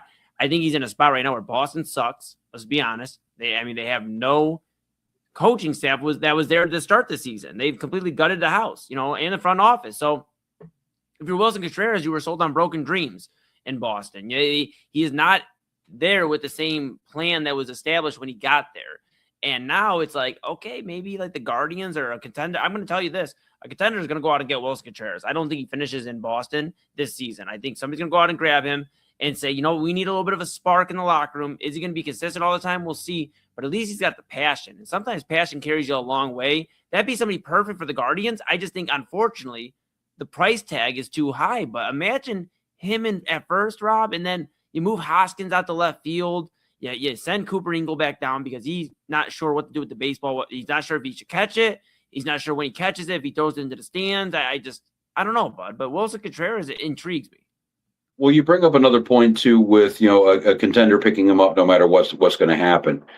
The Guardians are going to have to deal with that too. You got the White Sox. We just talked about it. They're actually in first place right now. They're a game up on the Guards. They're by all accounts ahead of schedule. So they might feel like they're playing on borrowed time right now, and they could just make a move. Right. The Twins are 4 games out of the division at this point. Like that, I know it's the Twins. I know we like to make fun of them, but at the same time, that 4 games is 4 games. Yeah. Detroit, 5 games out of a wild card spot right now. They're again, we can make fun of them, but that's how bottled up this American League is. The Guardians are not going to be the only American League Central team making a move or looking to make a move. That's my point. So if they look to see if Chicago picks, Jordan up, if Detroit picks up, Contreras out in Boston up, that's going to push the Guardians, I would think, to have to do something. And I don't know if they want to be the one to make the last move or the one to push everybody else to start making moves. I don't know really how the psychology of that's going to line up over the next month or so, because the trade deadline, I believe, is less than a month away. I believe it's August 3rd this year. Yeah. So we're coming down to it. And the Guardians, if they don't make a move, if they don't get one of these guys, somebody else in this division or in the American League period will. And we're playing that game with the Cavaliers right now. If you stand pat, that's great. Hey, you know what you got. But if everybody else is kind of getting arms and weaponizing and getting all their forces together while you're just kind of sitting here not doing anything, you're worse just out of by de facto at that point. So it's going to be an interesting next for 3.5, 4 weeks for the Guardians. Yeah, no, it definitely is, man. And hopefully they're listening. Maybe they're listening tonight and they hear us and they're good. You know what? We got you guys. We're gonna go out and trade for a bat tomorrow morning. But the odds are they're probably gonna stay put. That worries me, and it's gonna worry a lot of Cleveland fans, Rob, because again, Jose Ramirez is nearing the end of his career. I'm not saying it's over next year or the year after, but he's nearing the end of his career. And He's on the back nine now. He's closer to the end than the beginning. And a lot of Guardians fans are going to be frustrated if they come up empty throughout his whole career, because that's loyalty to a T, and they weren't loyal to him if they don't go out and try to add to this roster. Because again, a labor lockout, they're going to strike, next year more than likely. And that means no baseball, but Jose does turn a year older. Birthdays don't stop just because Major League Baseball isn't playing. He's going to get older. And a lot of people are going to be frustrated, Rob, if they don't end up with a championship or at least get back to the World Series and give Jose at least one more chance to go win it in his career. It's going to turn a lot of people off in Cleveland to Guardians baseball for a minute. There might be an angst or frustration towards this franchise, this organization, if they don't respect one of their greatest players in, if not just the 2000s, in franchise history. Well, he's the leader in games played right now. I mean, if everything kind of holds the way it is, he's already leading in or top 3 in hits, home runs, doubles, pretty much every offensive statistic imaginable. I think he's second in stolen bases behind Kenny Lofton. So, yeah, I mean, he's up there for sure. And, yeah, I mean, I don't think the Guardians want to put him on the long list of Cleveland athletes who were beloved in this town and never really won anything. So, yeah, they definitely have to move it for sure. By the way, update, do you know how much they love Tyler Naquin? He was in the Guardians organization last year. Oh, as a pitcher? As a reliever. Yeah. Yes. Yeah. That's how much. Give it a try. It's fine. Guards ball. Yeah. So, but I think he's a free agent right now. But, yeah, we can put him in the bullpen as a reliever / pinch runner. See how that works out. Sounds great. Yeah. Actually, that wouldn't actually be a bad skill set. But yeah, this is the main event here on the Inside Edge Net. Rob Rozycki, Eli Moon. We'll have some news and notes coming up next. Again, we have the second biggest wedding in MSG history happening this weekend. I thought that's where Double A was, actually. He wasn't on the air on Friday, and I haven't seen him since, so I don't know. Was he was he helping out Adam Sandler? I don't know. We'll see what, The one nice thing, if Double A ever officiates a wedding, you will not have to put a microphone on them. Everybody in the room will be able to hear what's happening just fine. Yeah. But yes, as you can see, no Double A. Actually, in all seriousness, he's tending with some family stuff. He'll be back next week. Right now, it's me and Moon running the ship for at least another segment or two. We'll try to get you out of here in the next half hour. So this is the main event on the Inside Edge Net. Again, news and notes, and then what we've learned, and then we'll get you out of here on the Inside Edge Net. Again, I'm Rob. Eli, we'll be back. Key On Sports is the leader in Ohio high school athletic coverage in written, print, and video streaming. From the latest news and results and written content to the high school football game of the week every Friday, Key On Sports has you covered. The vision of 15-time published author Vince McKee has become the most trusted site in Ohio high school athletic news. From podcasts to player profiles, Key On Sports is your one-stop for all of it. Visit them today at keyonsports.com or on YouTube at Key On Sports. Check out their socials on Twitter and Facebook as well. Clean energy, bold flavors, and no jitters. See why people won't shut up about Dubby. Clean energy, no jitters or crash. Whether you're starting your workday or getting ready to exercise, Dubby Energy helps you lock in and focus. With over 15 flavors to choose from, you can't miss. Order Dubby Energy right now by using the QR code on your screen and use the promo code InsideEdge10 to receive 10% off your order. Dubby Energy, your energy-focused sponsor of the Inside Edge Network, Cleveland's digital leader. Discover our collection of body mists made with clean, minimal ingredients. Handcrafted with natural essential oils and clean ingredients, they offer a natural alternative to synthetic fragrances.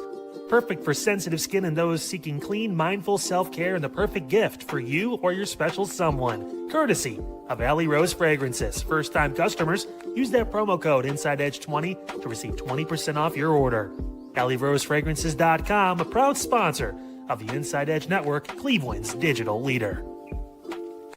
Whether searching for a baseball autographed by your favorite World Series slugger, a signed football by an iconic Hall of Famer, or the jersey of a world-famous soccer star, you've come to the right place. Here at sportsmemorabilia.com, the web's leading source of authentic sports memorabilia, you'll find more than 500,000 authentic products from nearly every professional sports league, team, and players. Not only will you find your next prized sports possession with ease thanks to superb customer service and tremendous site experience, you'll have the satisfaction and peace of mind that every product listed comes complete with a certificate of authenticity and is fully backed by the sportsmemorabilia.com lifetime authenticity guarantee.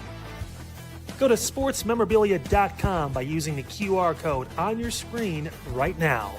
Sportsmemorabilia.com, a proud sponsor of the Inside Edge Podcast Network, Cleveland's digital leader. Find us on InsideEdgeNetwork.com for the latest information on your favorite shows, personalities, and network partners. Plus, guess what? We have a merch shop. That's right, we have network polos, t-shirts, champion jackets, hats, and bottles. Rep the network. Every purchase supports independent sports and entertainment media. Use the QR code on your screen right now to check out InsideEdgeNetwork.com. That's InsideEdgeNetwork.com. Fanatics isn't just our name, it's who we are. Loyal, passionate fans dedicated to our favorite teams and to the sports we love. That's why we're honored to be able to offer fans the world's largest collection of official sports apparel and sports jerseys from all leagues, teams, and players you love. We feature a wide selection of gear from every league, including the NFL, MLB, NBA, NHL, and NCAA merchandise, which allows us to serve fans of football, baseball, hockey, basketball, lacrosse, soccer, golf, and, well, everything else that gets your heart pumping. Go to Fanatics.com by using the QR code on your screen right now to celebrate your teams. That's Fanatics.com, a proud sponsor of the Inside Edge Network, Cleveland's digital leader.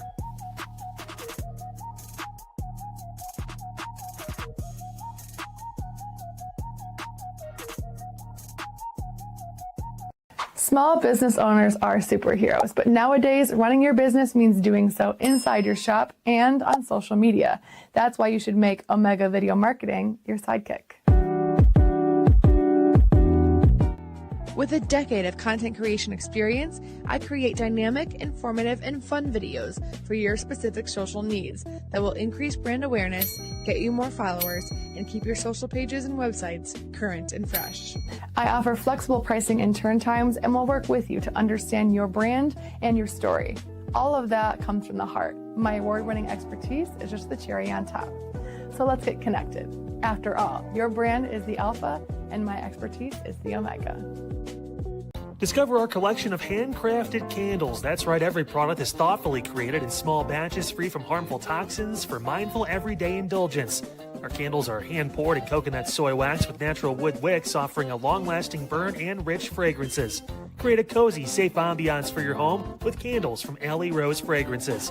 First-time customers use the promo code InsideEdge20 to receive 20% off your order. AlleyRoseFragrances.com, proud sponsor of the Inside Edge Podcast Network. Mosser Moments Photography is a husband and wife wedding photography team based in Cleveland, owned and operated by Inside Edge Network's very own Ryan Mosser and his wife Hallie. For the past 10 years, they've captured more than 100 weddings across Northeast Ohio and beyond, always working together as a true two-person team. Their style centers on authentic, emotional storytelling, documenting the real moments between two people in love and creating images that feel natural, comfortable, and true to the couple. Rooted in Northern Ohio but inspired by their travels, Ryan and Hallie bring a warm, personal approach to every wedding day. Their work blends experience, consistency, and a genuine passion for helping couples relive their best day through timeless photography. Learn more at MosserMomentsPhotography.com by using the QR code on your screen right now. MosserMomentsPhotography.com, a proud sponsor of the Inside Edge Network, Cleveland's digital leader. Happy America 250. What a weekend. It was hot. It was stormy. But here we are. We're ready to rock and roll on another July summer day where we thought one of these days we're not going to have news to report, but it's been a crazy, crazy busy July here so far, Eli. It sure has, Double A. We still don't know where LeBron James is going. We do know where some other NBA stars are going, and I think I know where the next star may be on the move. We have to tune into the stream tonight, from this Thursday. It feels like a Friday, but rocking and rolling there, and we are excited to get the weekend started. Hopefully nothing crazy breaks while we're enjoying our 4th of July weekend, but if so, we'll be back with you rocking and have that coverage for you, main event and all week long. But yeah, just a crazy, crazy Thursday here. You do know we have the ability, if LeBron is signed while fireworks are going, hey, welcome to Midnight Run. We're live from Lakewood.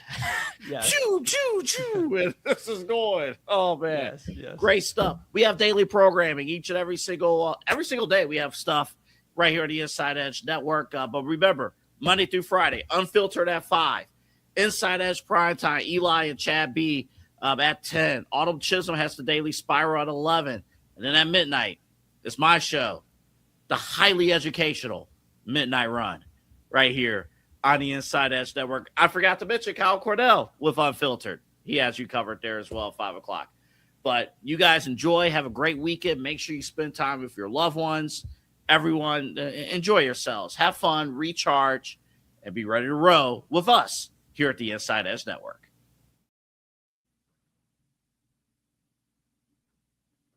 All righty, this is the main event here on the Inside Edge Net. We are winding down. We are in the back nine ourselves of this radio program. A little news and notes to kick this thing off with. I'm Rob Rozycki. We got Eli Moon. No Double A. He is tending to family business. He'll be back in a couple of days. Well, I know he wants to be back in a couple of days. I think we might kind of force him to be out for a couple more. But nonetheless, news and notes. Not since, I guess we'll start with the story of stories here. Not since SummerSlam 1991 has MSG seen nuptials on this kind of level. Not since Randy Macho Man Savage married Miss Elizabeth in that magic summer where I turned 9 years old. Not since then have we seen a wedding quite like Travis Kelce and Taylor Swift. Not that we've really seen any of it. We've seen a couple of still pictures. Travis Kelce with a very suburban dad-esque haircut. That's all I've really seen. But yeah, apparently Taylor Swift, Travis Kelce have tied the knot. They are now spoken for. Do you have any reaction, Moon? Well, my first reaction is at least they had Adam Sandler officiate it. That's pretty cool. So I mean, it seems like I saw, social media is hilarious sometimes. And I saw somebody say, well, it seems like Travis Kelce at least got one say in all of this. Adam Sandler got to officiate it. I don't know, Rob. It was a little weird. I'm not going to lie. Them shutting down, I think, multiple blocks around Madison Square Garden for the fourth time in a month. Like those poor people that have to work around that area, getting the traffic already is a pain in the ass in New York City. Getting through traffic rather, do New York City is a pain in the ass. Now you have to go through blocked off. No. But I thought it was a little funny too when I saw Mike Vrabel. I guess funny is the word. A lot of things just around the wedding is what I saw. Mike Vrabel and his wife walking to the limo or whatever, and he opened the door, and I'm like, oh, he's gonna be a gentleman. He's gonna let his wife get in the car, and nope, Big Mike just jumps in and he gets situated. His wife has to pull up her dress behind her and get in there. It was bad. It was all bad. It's like, how bad does she want to be at the wedding? How are they? I don't think we're allowed to ask how they are. But just things going on, just seeing all that for the sake of the wedding. I have seen, I think, bits and pieces through somebody who videoed it. I don't know how long they will have that video up. And that person may not even have a social media. Cease and desist orders, I'm sure, are being filed right now. Yeah, so I don't know, man. It was interesting, I guess, to say the least. I'm happy for Travis. If he's happy, cool. He's a Cleveland guy. So if this is what makes him happy, then, cool, man. But other than that, I don't got much. I mean, 2 millionaires. Taylor's probably almost close to a billionaire at this point. She is. She's straight up billionaire. Okay, yeah. It's like they got married. Congratulations. Hopefully, they made sure they got all their things in order where, if nobody's taking anybody to the court in a few years, or no sad love songs. goodness, I don't know, man. Rich people got married this weekend. Happy America birthday. I don't know. Well, from what I understand, you talk about, if this doesn't work out long term, the prenup is 40 pages long. Oof. 40? I'm reasonably sure the prenup for Travis Kelce's wedding was longer than the contract he signed to play with the Kansas City Chiefs, with all of the union crap, with all of the labor laws and everything involved, all the legalese. I don't think Travis Kelce's playing contract is 40 pages long. Yeah. And I'm sure, like, at some point in time, he's got to look at her like, okay, I'll give you whatever you want as long as we have it in writing. If we do break up, it's not going to be a number one Billboard topping single. Just make sure that I don't see some sort of Independence Day album coming up in just a few years after we break up. No. Like, yeah, I mean, he's done enough, Rob. He's showed his dedication to her. He went out and he was like one of the members of her dance team, or reenacted one of the scenes for one of her songs on like one of her last tours. Like, he's invested, hopefully she treats Travis right. Speaking as a Clevelander, hopefully she treats Travis right. We're Team Travis Kelce over here. So, hopefully she knows what she got with our guy, Travis Kelce. I don't know, man. That's all I got for you. I hope it, like, to your point, I hope this isn't like 2-3 years from now. Again, I keep referencing social media. I cannot remember who put it out there. But it was somebody on Twitter, Rob said, maybe Taylor and Travis got married on July 4th. So if they ever were to get split, she can, call her next album Independence Day. And at that point, I turned my phone off. At lunch. Well, like, everything I've ever learned about this wedding and this relationship in general has been against my will. Like, I never seek this information out. I just open a phone up, I open a web browser up, I turn on the TV, and there it is in front of my face, because Travis Kelce is an athlete. Obviously, we know what he does, and that's enough to kind of trigger my sports algorithms to just, no, I'm just now, I guess the Swifties out there will be looking to see when if there's going to be a addition to the family coming up soon. I think that'll be now the new watch for the Swiftie fandom in general, and that I'm sure will be covered much like the royal baby being born. So yeah, that'll be great. I don't understand. I gotta be very careful on what I'm about to say, because we are live on YouTube, X, Facebook. We're everywhere. And if are you scared of the Swifties? I'm not scared, but I just know they're feisty. And I guess I'll be real. It's like I don't know. I don't understand where Taylor Swift became the number one like artist, like fandom. Like it kind of boggles my mind a little bit. She's got great music. Don't get me wrong. I like the song Lover. It's a newer one. I like that one. It's got a good tune to it. I like some of her older stuff. I like their country stuff, to be honest. I like, Our Song and Teardrops on My Guitar. Like I jam some old school T Swift. Just now is just so pop centric. And this is coming from somebody who's in music, and is around a ton of different sounding music. I think she's great.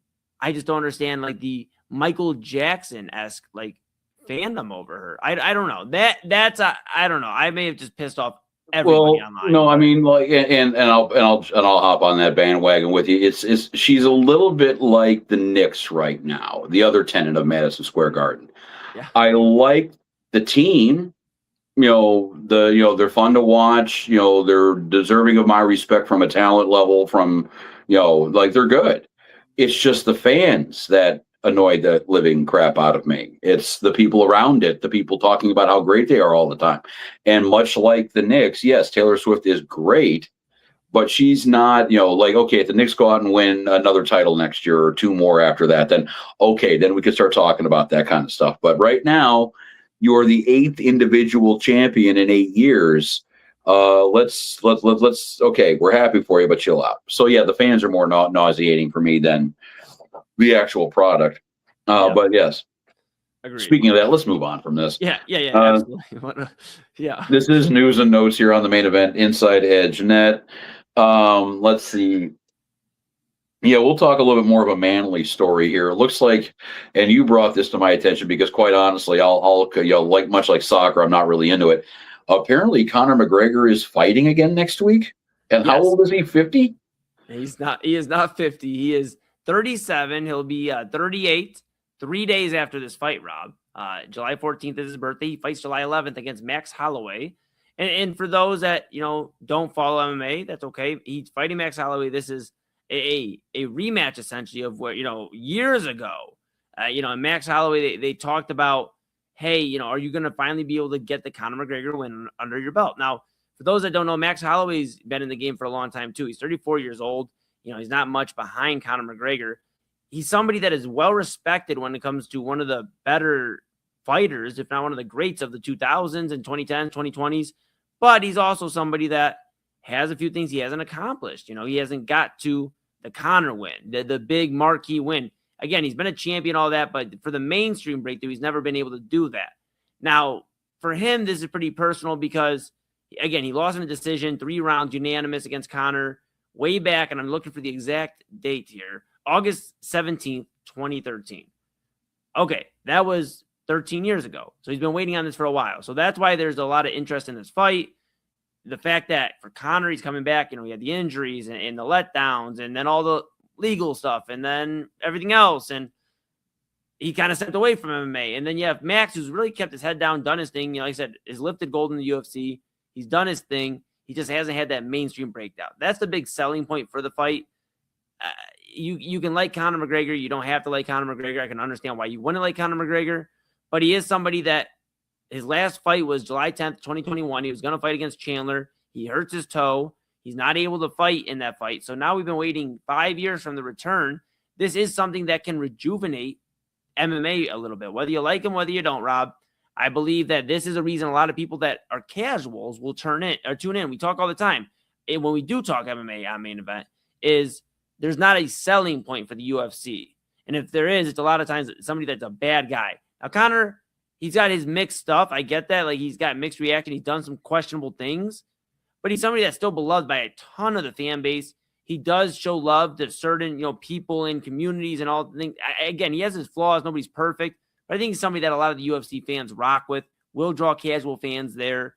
And it could be a revitalization for the UFC after right now, popularity is at an all-time low because there isn't enough stars to cling to. You're one of your best stars if the UFC just got worked at the White House card with Ilya Taporia getting beat by Justin Gaethje. So you need Conor McGregor right now because boxing's on a rise. The Mason brothers from Cleveland and Tiger Johnson from Cleveland, they all kicked ass on yesterday.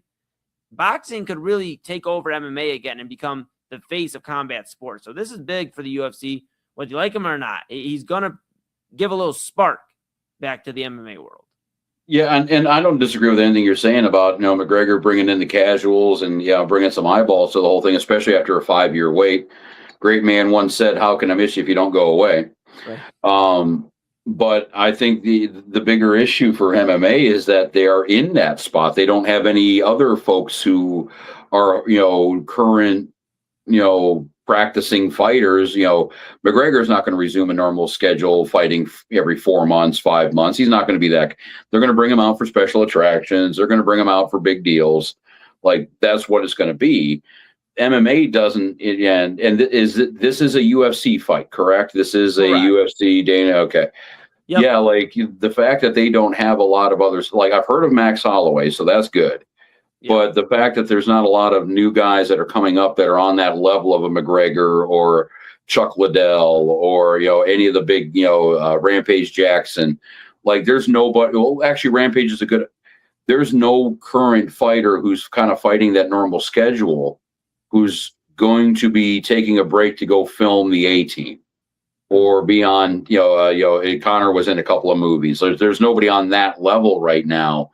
And yeah, if I'm Dana White and I'm trying to figure out a way to market the sport with all these big TV deals now on the line, then yeah, you McGregor's great, but you need to use McGregor in a way to build somebody up on that undercard and, let some attention be paid to some of these younger fighters who could be more marketable for the long term. But yeah, it's great that, he's kind of getting back, but it's not going to be a, hey, MMA is fine from here on out. UFC is going to be, it'll be a nice shot in the arm, but we'll see what happens the card after Absolutely. that. But, yeah, they got to capitalize on it, Rob. Yeah, absolutely. Yeah. I got a few final points here just on this. One, you bring up the point about, UFC and, different MMA promotions, and can the UFC take advantage of this? The other thing to keep an eye on is, another promotion, MVP Promotions, Jake Paul, those guys, Netflix.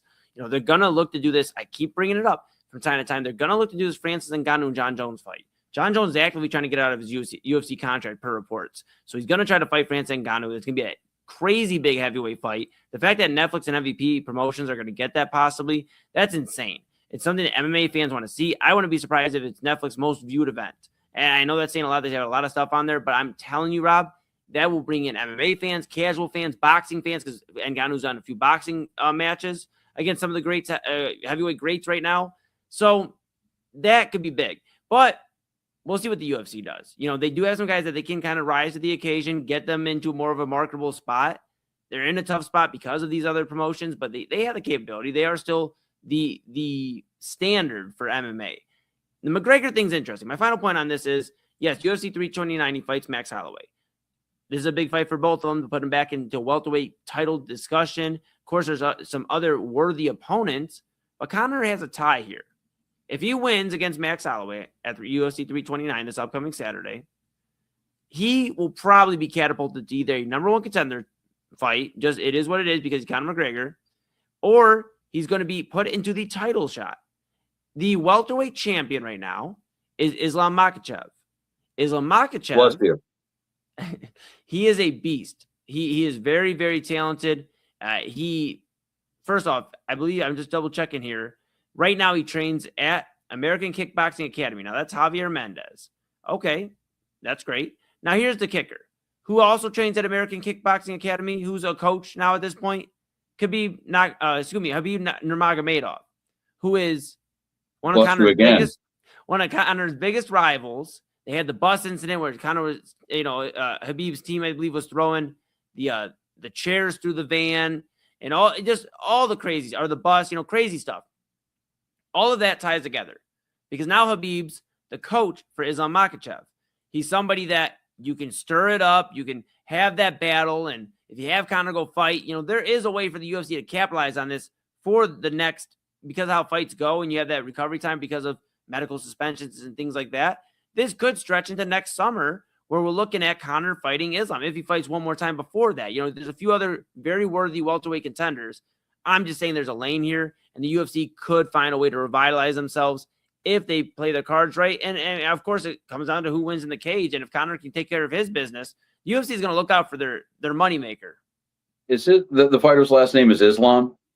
His first name. His name is Islam Makhachev. No. That would be the worst fight for MAGA ever. McGregor versus Islam. Oh, my God. That's no, I don't want to see what the repercussions of that's going to be. And the crazy thing is, and sorry, one more point is, this is the best spot for Conor McGregor to be in. Again, just because he's in a welterweight spot, Rob. If he was fighting where he typically would fight at, when he came in, he was a featherweight. You got Volkanovski there, Diego Lopez. You got Aljamain Sterling still in the mix. Arnold Allen. There's some talented guys. You go even to, where he was at lightweight. Gaethje's the champion right now. Ilya Topuria is still nothing to mess with. Arman's there. You got Charles Oliveira. Obviously, Holloway typically fights at lightweight, but he's coming up to fight Conor. So this is actually the perfect scenario for Conor McGregor. You just kick ass against Max Holloway. You might have to fight one more, or you might just get catapulted to fight the champ, Makhachev. You got your little battle against Habib. He's a coach now, and I don't know, man. I think I disagree with you a little bit. I think he's going to run a normal schedule. This is the last run. If he stays out of trouble and he wins, then I think we'll see him for the next 2 or 3 years. Yeah, a lot of ifs, and we don't like to live on ifs, but that's where we're at right now with Conor McGregor. We do have a message from our third stooge in this equation here. I am from Anthony in Bedford here. I am so happy I am not a part of the Taylor Swift conversation. LOL SMH, and that is because Anthony, you're not a pussy, or you are a pussy. That's the issue. Because AA, me and Eli are not afraid to put our heads in the lion's mouth. And am I calling you a pussy on the air, knowing full well that you're technically my boss? Yes. Does it make it any worse? No, I'm sure whatever here, but yeah, AA constantly afraid of the controversial subjects here on the main event. He'll just talk about, Trump and Iraq and all the low button stuff. This is the stuff that we really, really have to keep an eye on. Dude, I mean, he's too busy talking about bacon wrapped honey buns, and he had the peanut butter iced honey bun sandwich, and I'm getting hungry. Bro. Oh yeah, let's. Oh yeah, because I'm sure with him being out the next few days, the one time he's going to try to get on the air is going to be any Love Island discussion. That's going to be what he's going to try to jump on for beyond anything else. So we all know that. Yeah. But yes, main event, Inside Edge Net, Eli Moon, Rob Rozycki, no AA. He is currently a spectator right now. A couple more news and notes here. We'll try to get through these real quick here. Apparently, Joey Chestnut sucked down 60 or 67 hot dogs in 10 minutes. Is that how we're celebrating American independence nowadays? He was getting down, Rob. He was getting down. At one point, he had 20 hot dogs in 2 minutes. Me and Pops were sitting here watching, and Papa Moon's like, dude, he's going to break history. He's going to break history. He is at 10 dogs a minute. I mean, that's an incredible pace. I don't know if it's concerning. I mean, more probably is, but it was an incredible pace. If you're a fan of the hot dog eating competition, it's a staple at Coney Island. We're sitting here watching. And to think, the women's winner, and I got to look her up. I want to give her credit, but she had, I believe, 26. You're an ally. Yeah. 26 hot dogs. I'm just double checking here, Rob. Bear with me 1 second. Nathan's hot dog eating contest. Miki Sudo, she won her 12th title. She had 38. Sorry, my apologies. 38.75 hot dogs consumed in 10 minutes. Joey Chestnut had 67. I mean, bro, first off, kudos to him. 18th in a row. He now surpasses John Cena for the most titles and individual athletes. I mean, just incredible. But the other big thing is, how does ESPN keep getting away with airing this for so many years? It's like the most disgusting thing you could watch. Like from the buns just all over their face and the water dripping down. And then every now and then, like they have other competitions, Rob, the lemonade chug or whatever. And somebody puked just all over almost near the crowd. I mean, like, how are they getting away with this? Like this, I don't know. It should be TVMA. It really should be. It's really close to like stuff that should be on HBO at like 1 o'clock in the morning. Here's a controversial take. Oh no. Okay. Joey Chestnut should retire. This was not even top 10 in the totals that he's had over his illustrious career. Yeah. And that kind of proves the other point too that I want to bring up, and maybe why that might be time to walk away. The motherfucker just dropped 67 hot dogs in 10 minutes. That's like 14,000 calories. That's like multiple times, like hundreds of times the amount of sodium that you should have in a week, let alone a day, let alone 10 minutes. He put down 67 dogs in 10 minutes, and you're saying he let you down. You're saying he actually fell short of expectations. Right now, he's like, the wooden UCLA Bruins in the 1960s, like, oh, you lost once in 82 games, cut him, get him out of here. Like the bar is just so high. Now, maybe, I don't know what the money is in competitive eating. Maybe it still might be an income-based kind of situation. But, bro, he is literally at a point that he could put down 70 hot dogs in 10 minutes, and everyone's going to be like, oh, that was great. 5 years ago, you were 10 times better than that shithead. Yeah, I mean, it was a little lackluster. I can't lie to you. I mean, how can I miss you if you don't go away? That's what I'm saying. He did miss 24. Right. But the 4-minute mark, left in the hot dog eating competition, I looked at Pops and I'm like, dude, this just isn't Joey Chest at all like that, man. Like, he slowed down.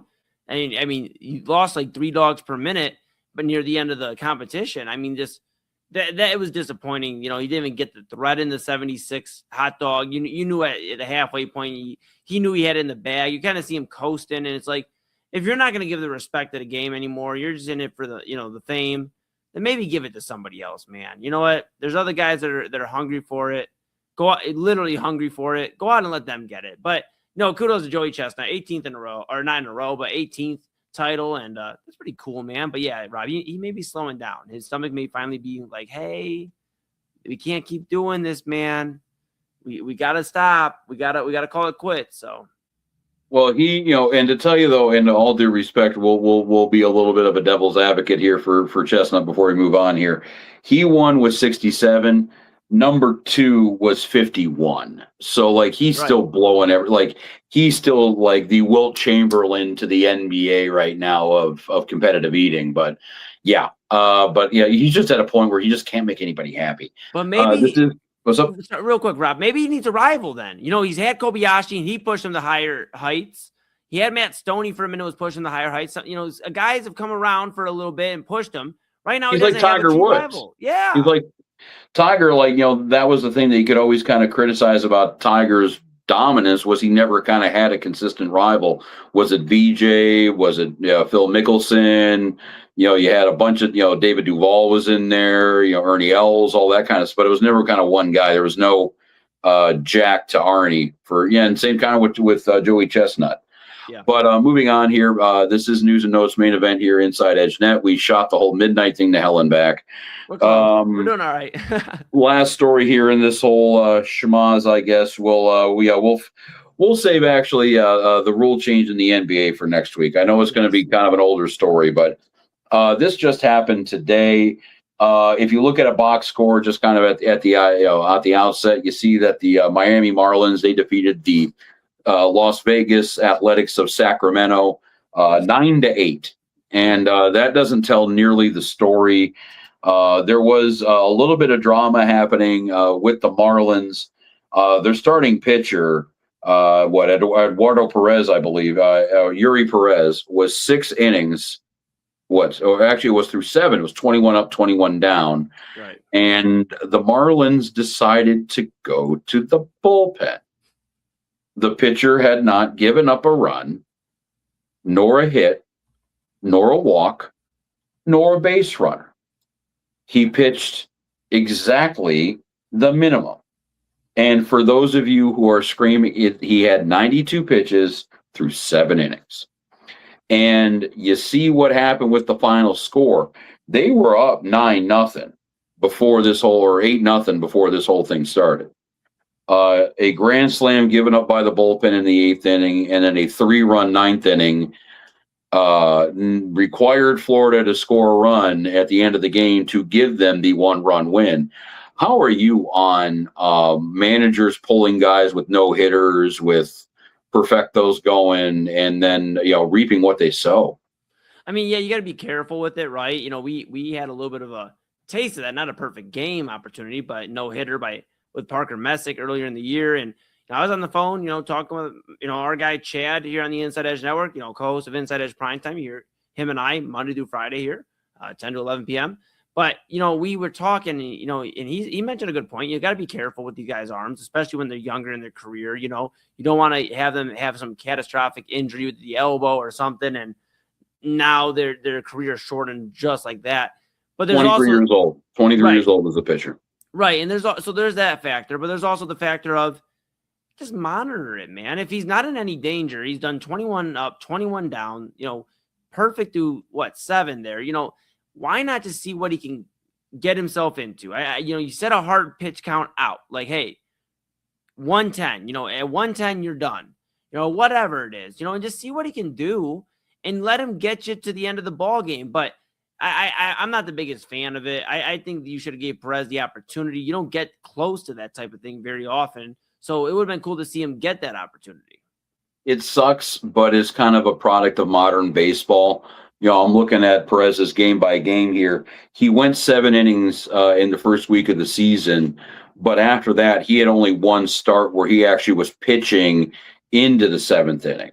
He only had one start period. So that he was already tied for his longest outing of the year. I don't have a pitch total for that first game total here. 93 pitches, actually, same number. Yeah. So that seems to be kind of the cap on him. And he's thrown 100 pitches once this season. So yeah, I can understand why in modern baseball anyway. And then you're also a slave to the analytics too, where you start getting, coincidentally, that was, he had 2 1/3 times through the lineup. You're getting through that, in that third part of the line, third time through the lineup, and managers get a lot scared with that. But again, that's all the reasoning for it. it sucks because, you want to let the guy have a perfect game. No hitter's one thing. Perfect game, though, is a completely different beast. You're on a list of not even 30 guys. It is one of those deals that you can walk around the rest of your life and truly, almost like a Medal of Honor, as for a baseball player, be able to hang that around your neck and kind of be that guy for a while. But it's modern baseball. They don't like these guys. Again, they protect the arms. They look at the pitch counts. They looked at, the analytics and, what the, how many times to the lineup you are, that kind of thing. So, yeah, I think it's just a product of modern baseball. Yeah, no, I agree with you. My final point on this is if the Marlins would have blew this lead, I don't know how you come back from that. Now, I know they're not, the top of the division. I get it, but they are competing right now for a wild card spot. 49-42 now after today's victory. They are the hottest. They actually had the best record in baseball in the month of June. Right, exactly. They've had a great month, and that's why they're back in the hunt, Rob, and they can catch the Phillies here. They're only a game and a half back of the Phillies, 4.5 back of first place in the NL East, and my guy Chad's Atlanta Braves, but this would have been a soul-crushing loss. To pull a guy pitching a perfect game and then to lose an 8-0 lead at one point, to almost lose that would have been terrible. So good for them that they won. That would have been a terrible way to end the holiday weekend. Yeah, and that's a bad, and we saw that with the Cavs in the playoff game just a couple of, weeks ago. It seems like, when you're a fan or you're on that team and you're just sitting here going, dude, we just need to win to save our ass. Yep. That's never a good spot to be in. And yeah, at least they got out of it with a win and you just move on with your day and okay, we'll think about that at the end of the season.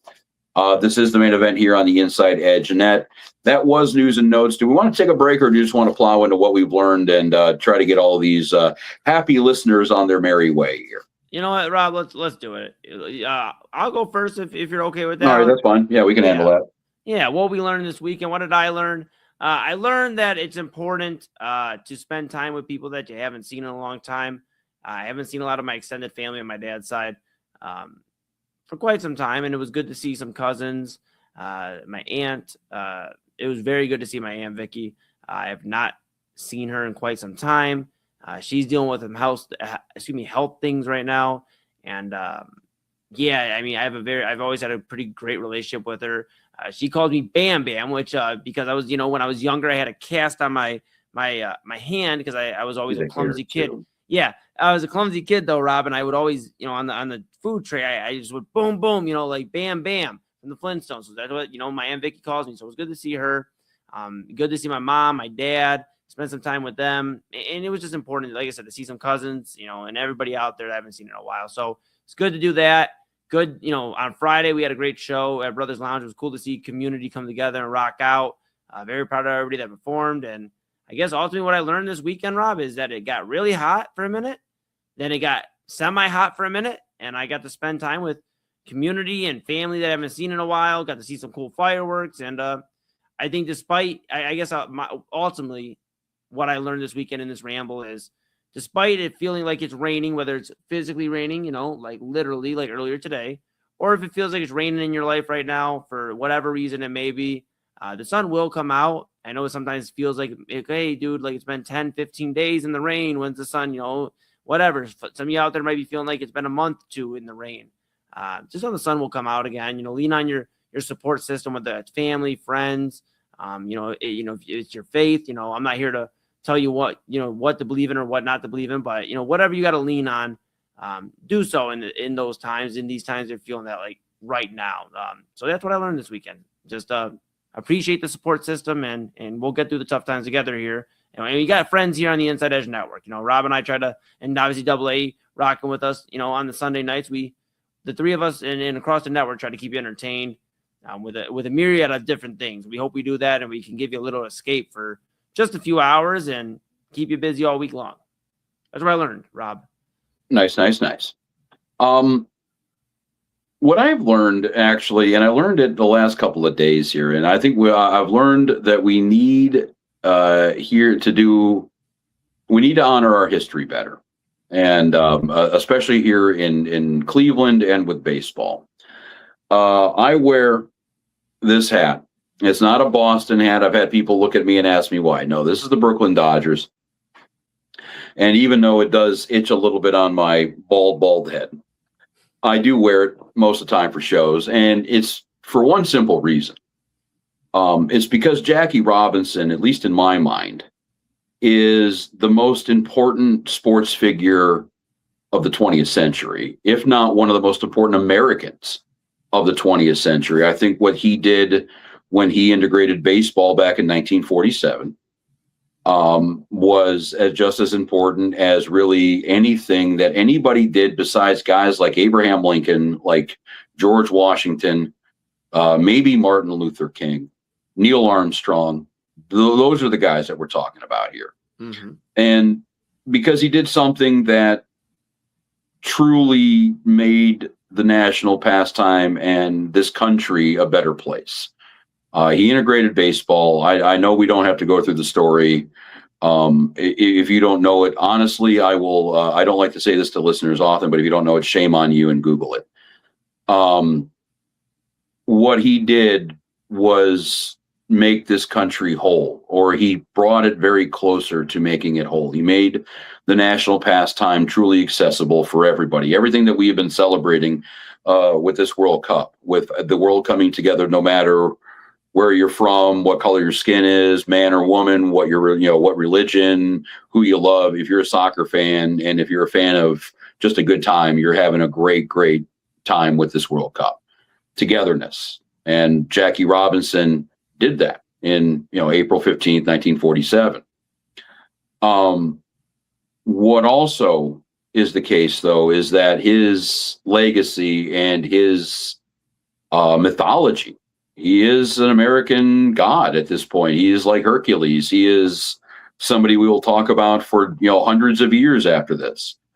The issue, and this isn't his fault, and I don't think it's a bad thing, is that light blinds us to a lot of other stories. And one of the stories that kind of blinds us to is what happened today, 79 years ago. We'll pretend it's still July 5th. Today, 79 years ago, a 23-year-old kid, black kid, ended up going and pinch hitting for the Cleveland Indians. And Larry Doby integrated the American League a few months after Jackie Robinson. Without the luxury of a minor league season in white ball. He went right from the Negro League straight to the majors. And he had to deal with the same kind of hardships that Jackie Robinson did. He had to deal with racist players, racist fans, racist umpires.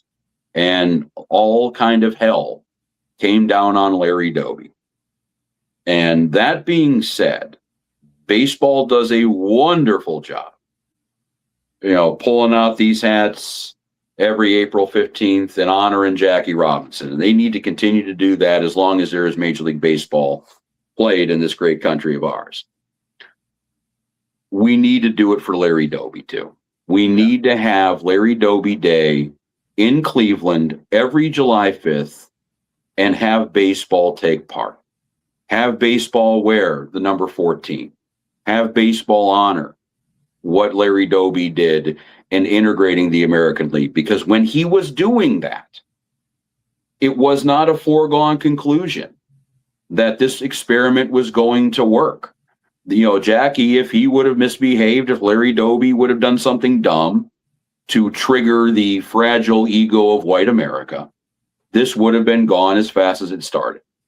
And if those guys didn't do what they did almost 80 years ago, 79 years ago yesterday, today, whatever you want to call it, if they didn't do that 80 years ago, I don't know where we would be as a country, where we would be as a game, where we would be just as a society in general, because there's really not too many times that you can say something that happened on a sports field was truly important. Obviously we talk about rivalries, great moments, the stuff that we get wrapped up in every week. I understand it's great. That's why we do it. But what Jackie did transcended baseball, transcended sport. And I think if you're going to acknowledge Jackie Robinson, you better acknowledge Larry Doby. And we need to have Larry Doby Day here in Cleveland every July 5th at home, put the whole series here for the 4th, do what we did this time around. It should be should be taught like Jackie Robinson. There should be movies made. There should be books written. There should be things talked about, because as a Cleveland fan, and when I go into that media room every day, when I walk into that media entrance, I walk by the big mural with Satchel Paige, with Frank Robinson, and with Larry Doby. Mm-hmm. And that, more than any World Series, any All-Star, any whatever individual honor any team has had in this city, that mural makes me more proud than anything we've ever done. That was the city of Cleveland's contribution to helping this country pull its head out of its ass. And we're still fighting those battles. I understand we're not done yet, but we need to honor Larry Doby, and we need to make it a bigger deal, not just in Cleveland, but in every major league city. Yeah, you said it perfectly, my bro. It's shocking that Larry Doby. Yeah, it's shocking that Larry Doby doesn't get enough appreciation. I know they honored him when I think they had the statue, here, yeah. But, I'm not putting this on the guards at all. No, they do a great job here. They do, but I think they can still do more, to your point. Larry Doby national. Day. Yeah, national, but Cleveland's got to maybe set the precedent for it, and maybe baseball recognizes, maybe putting the Dodgers and the Guardians, two teams that are also, if you want to talk about ratings, because of course that always comes up, then they're two teams that are typically pretty good. You could put them against each other, in those two games, because of their contribution. You mentioned with the Brooklyn Dodgers and of course the Cleveland, at the time, the Cleveland Indians. It's just I think it's something that needs to be spotlighted more. You nailed it. I think anything else I say is just going to be repeating what you said very eloquently. So we'll leave it at that. Well, and that's what kind of pisses me off with, when the name change was happening, and, say what you want about the name change, it happened and ain't going anywhere. But when you had people who didn't know what they were talking about saying, oh, the Indians are a racist organization, the Indians are, with all due respect, shove that up your ass and learn some history behind this whole thing. Because, it's just Doby's just a part of the story for this franchise. If it is, we've honored Frank Robinson. For those of you who don't know, listening, not a baseball fan or outside the area, first black manager. In fact, actually, the first he was player manager in the first lineup he ever put himself in. He hit a home run. Satchel Paige, obviously one of the greatest Negro League pitchers of all time. And like Larry Doby, was on the roster the last time we won the goddamn World Series. Yeah. This team has always been, and this franchise has always been, very open-minded and very accepting. And, if you have a chance to listen to, anything Larry Doby Jr. has to say, he does a lot of interviews and has spoken on this a lot. Cleveland was the city that was by far the most welcoming to his dad, was by far the most accepting. And, he wasn't black, he wasn't white, he was an Indian, and we were going to root for him. And yeah, I'm very proud of the city. I'm very proud of the baseball team for doing that. And for, it always takes, the first couple of, teams to do the experiment before everybody else kind of becomes, normal with it. But, imagine, I still try to wrap my head around at times. Imagine doing this show 80 years ago, and, as opposed, we have the World Cup, we have, all the news of the day, and then should black people play baseball? How fucking dumb is that? And I guess that's the only bittersweet part of it is, the greatest thing, the worst thing about Jackie's debut and Larry Doby's debut was the fact that it had to happen in the first place. The fact that had to be a barrier that we broke. And yeah, if it's Larry Doby, Jackie Robinson, and now it's 80 years ago, I wouldn't be shocked if there's going to be a movement that says all the stats and all of the numbers produced before integration should just be kind of put next to, the 1886 batting title. And, back in an era where guys were starting 75 games a year. I'm waiting for those to become obsolete now because, as great as, everyone wants to say Babe Ruth was the greatest player ever up until Shohei anyway. Babe Ruth never faced a black pitcher. Right. Babe Ruth never had, Ty Cobb, went out of his way to make sure he never had to face a black pitcher. As great as Kennesaw Mountain Landis was when he kind of cleaned up the Black Sox, the other part of him was he was also kind of the leading voice to make sure baseball was whites only until the early 40s. It took Happy Chandler, a new commissioner, for that to kind of become a thing. So, yeah, I mean, that it is tragic we had to wait that long, but the fact that we had to wait that long and it did happen should be celebrated in every major league city. Agreed. And yeah, and honestly, Dobie's number should be hanging right next to Jackie's number. I think they're that important, and that story needs to be, because, and I know I'm going on this. I hate to digress on this. I love the fact that Jackie's number is retired everywhere, because, and you can go to a Guardians game, and if you're listening enough, you can hear a conversation. 5, 6, 7, 8-year-old kid looking at dad going, hey, why is that number retired where there's no name underneath it? And then that gives moms and dads and grandparents the opportunity to tell the kid about why that number's retired and about why that is so special. It is American legend. It is, that story ranks right up there with the Revolution, with the Civil War, with the Civil Rights Movement. That is the quintessential American story. And you need to let the Jet, our biggest duty as old, at least mine, I got gray hair in the beard. When you start getting this gray, the biggest responsibility you have to do as a fan isn't rooting on your team. It's making sure the next generation of fans know the history and know what happened before and know why we're here. And you have to be able to tell the story of Larry Doby to get to where baseball's at right now. Yeah, no, spot on. Yeah, we need to do a better job of baseball, and we talk all the time with baseball and just honoring the history, and this is a very big part of history. The game would not look like the game right now if not for guys like Jackie Robinson, Larry Doby, some of the other guys you mentioned. It's important. It's important, pal. I agree. And what I also and I hate to kind of keep going on this for half a second, but I was listening to an interview with Larry Doby Jr.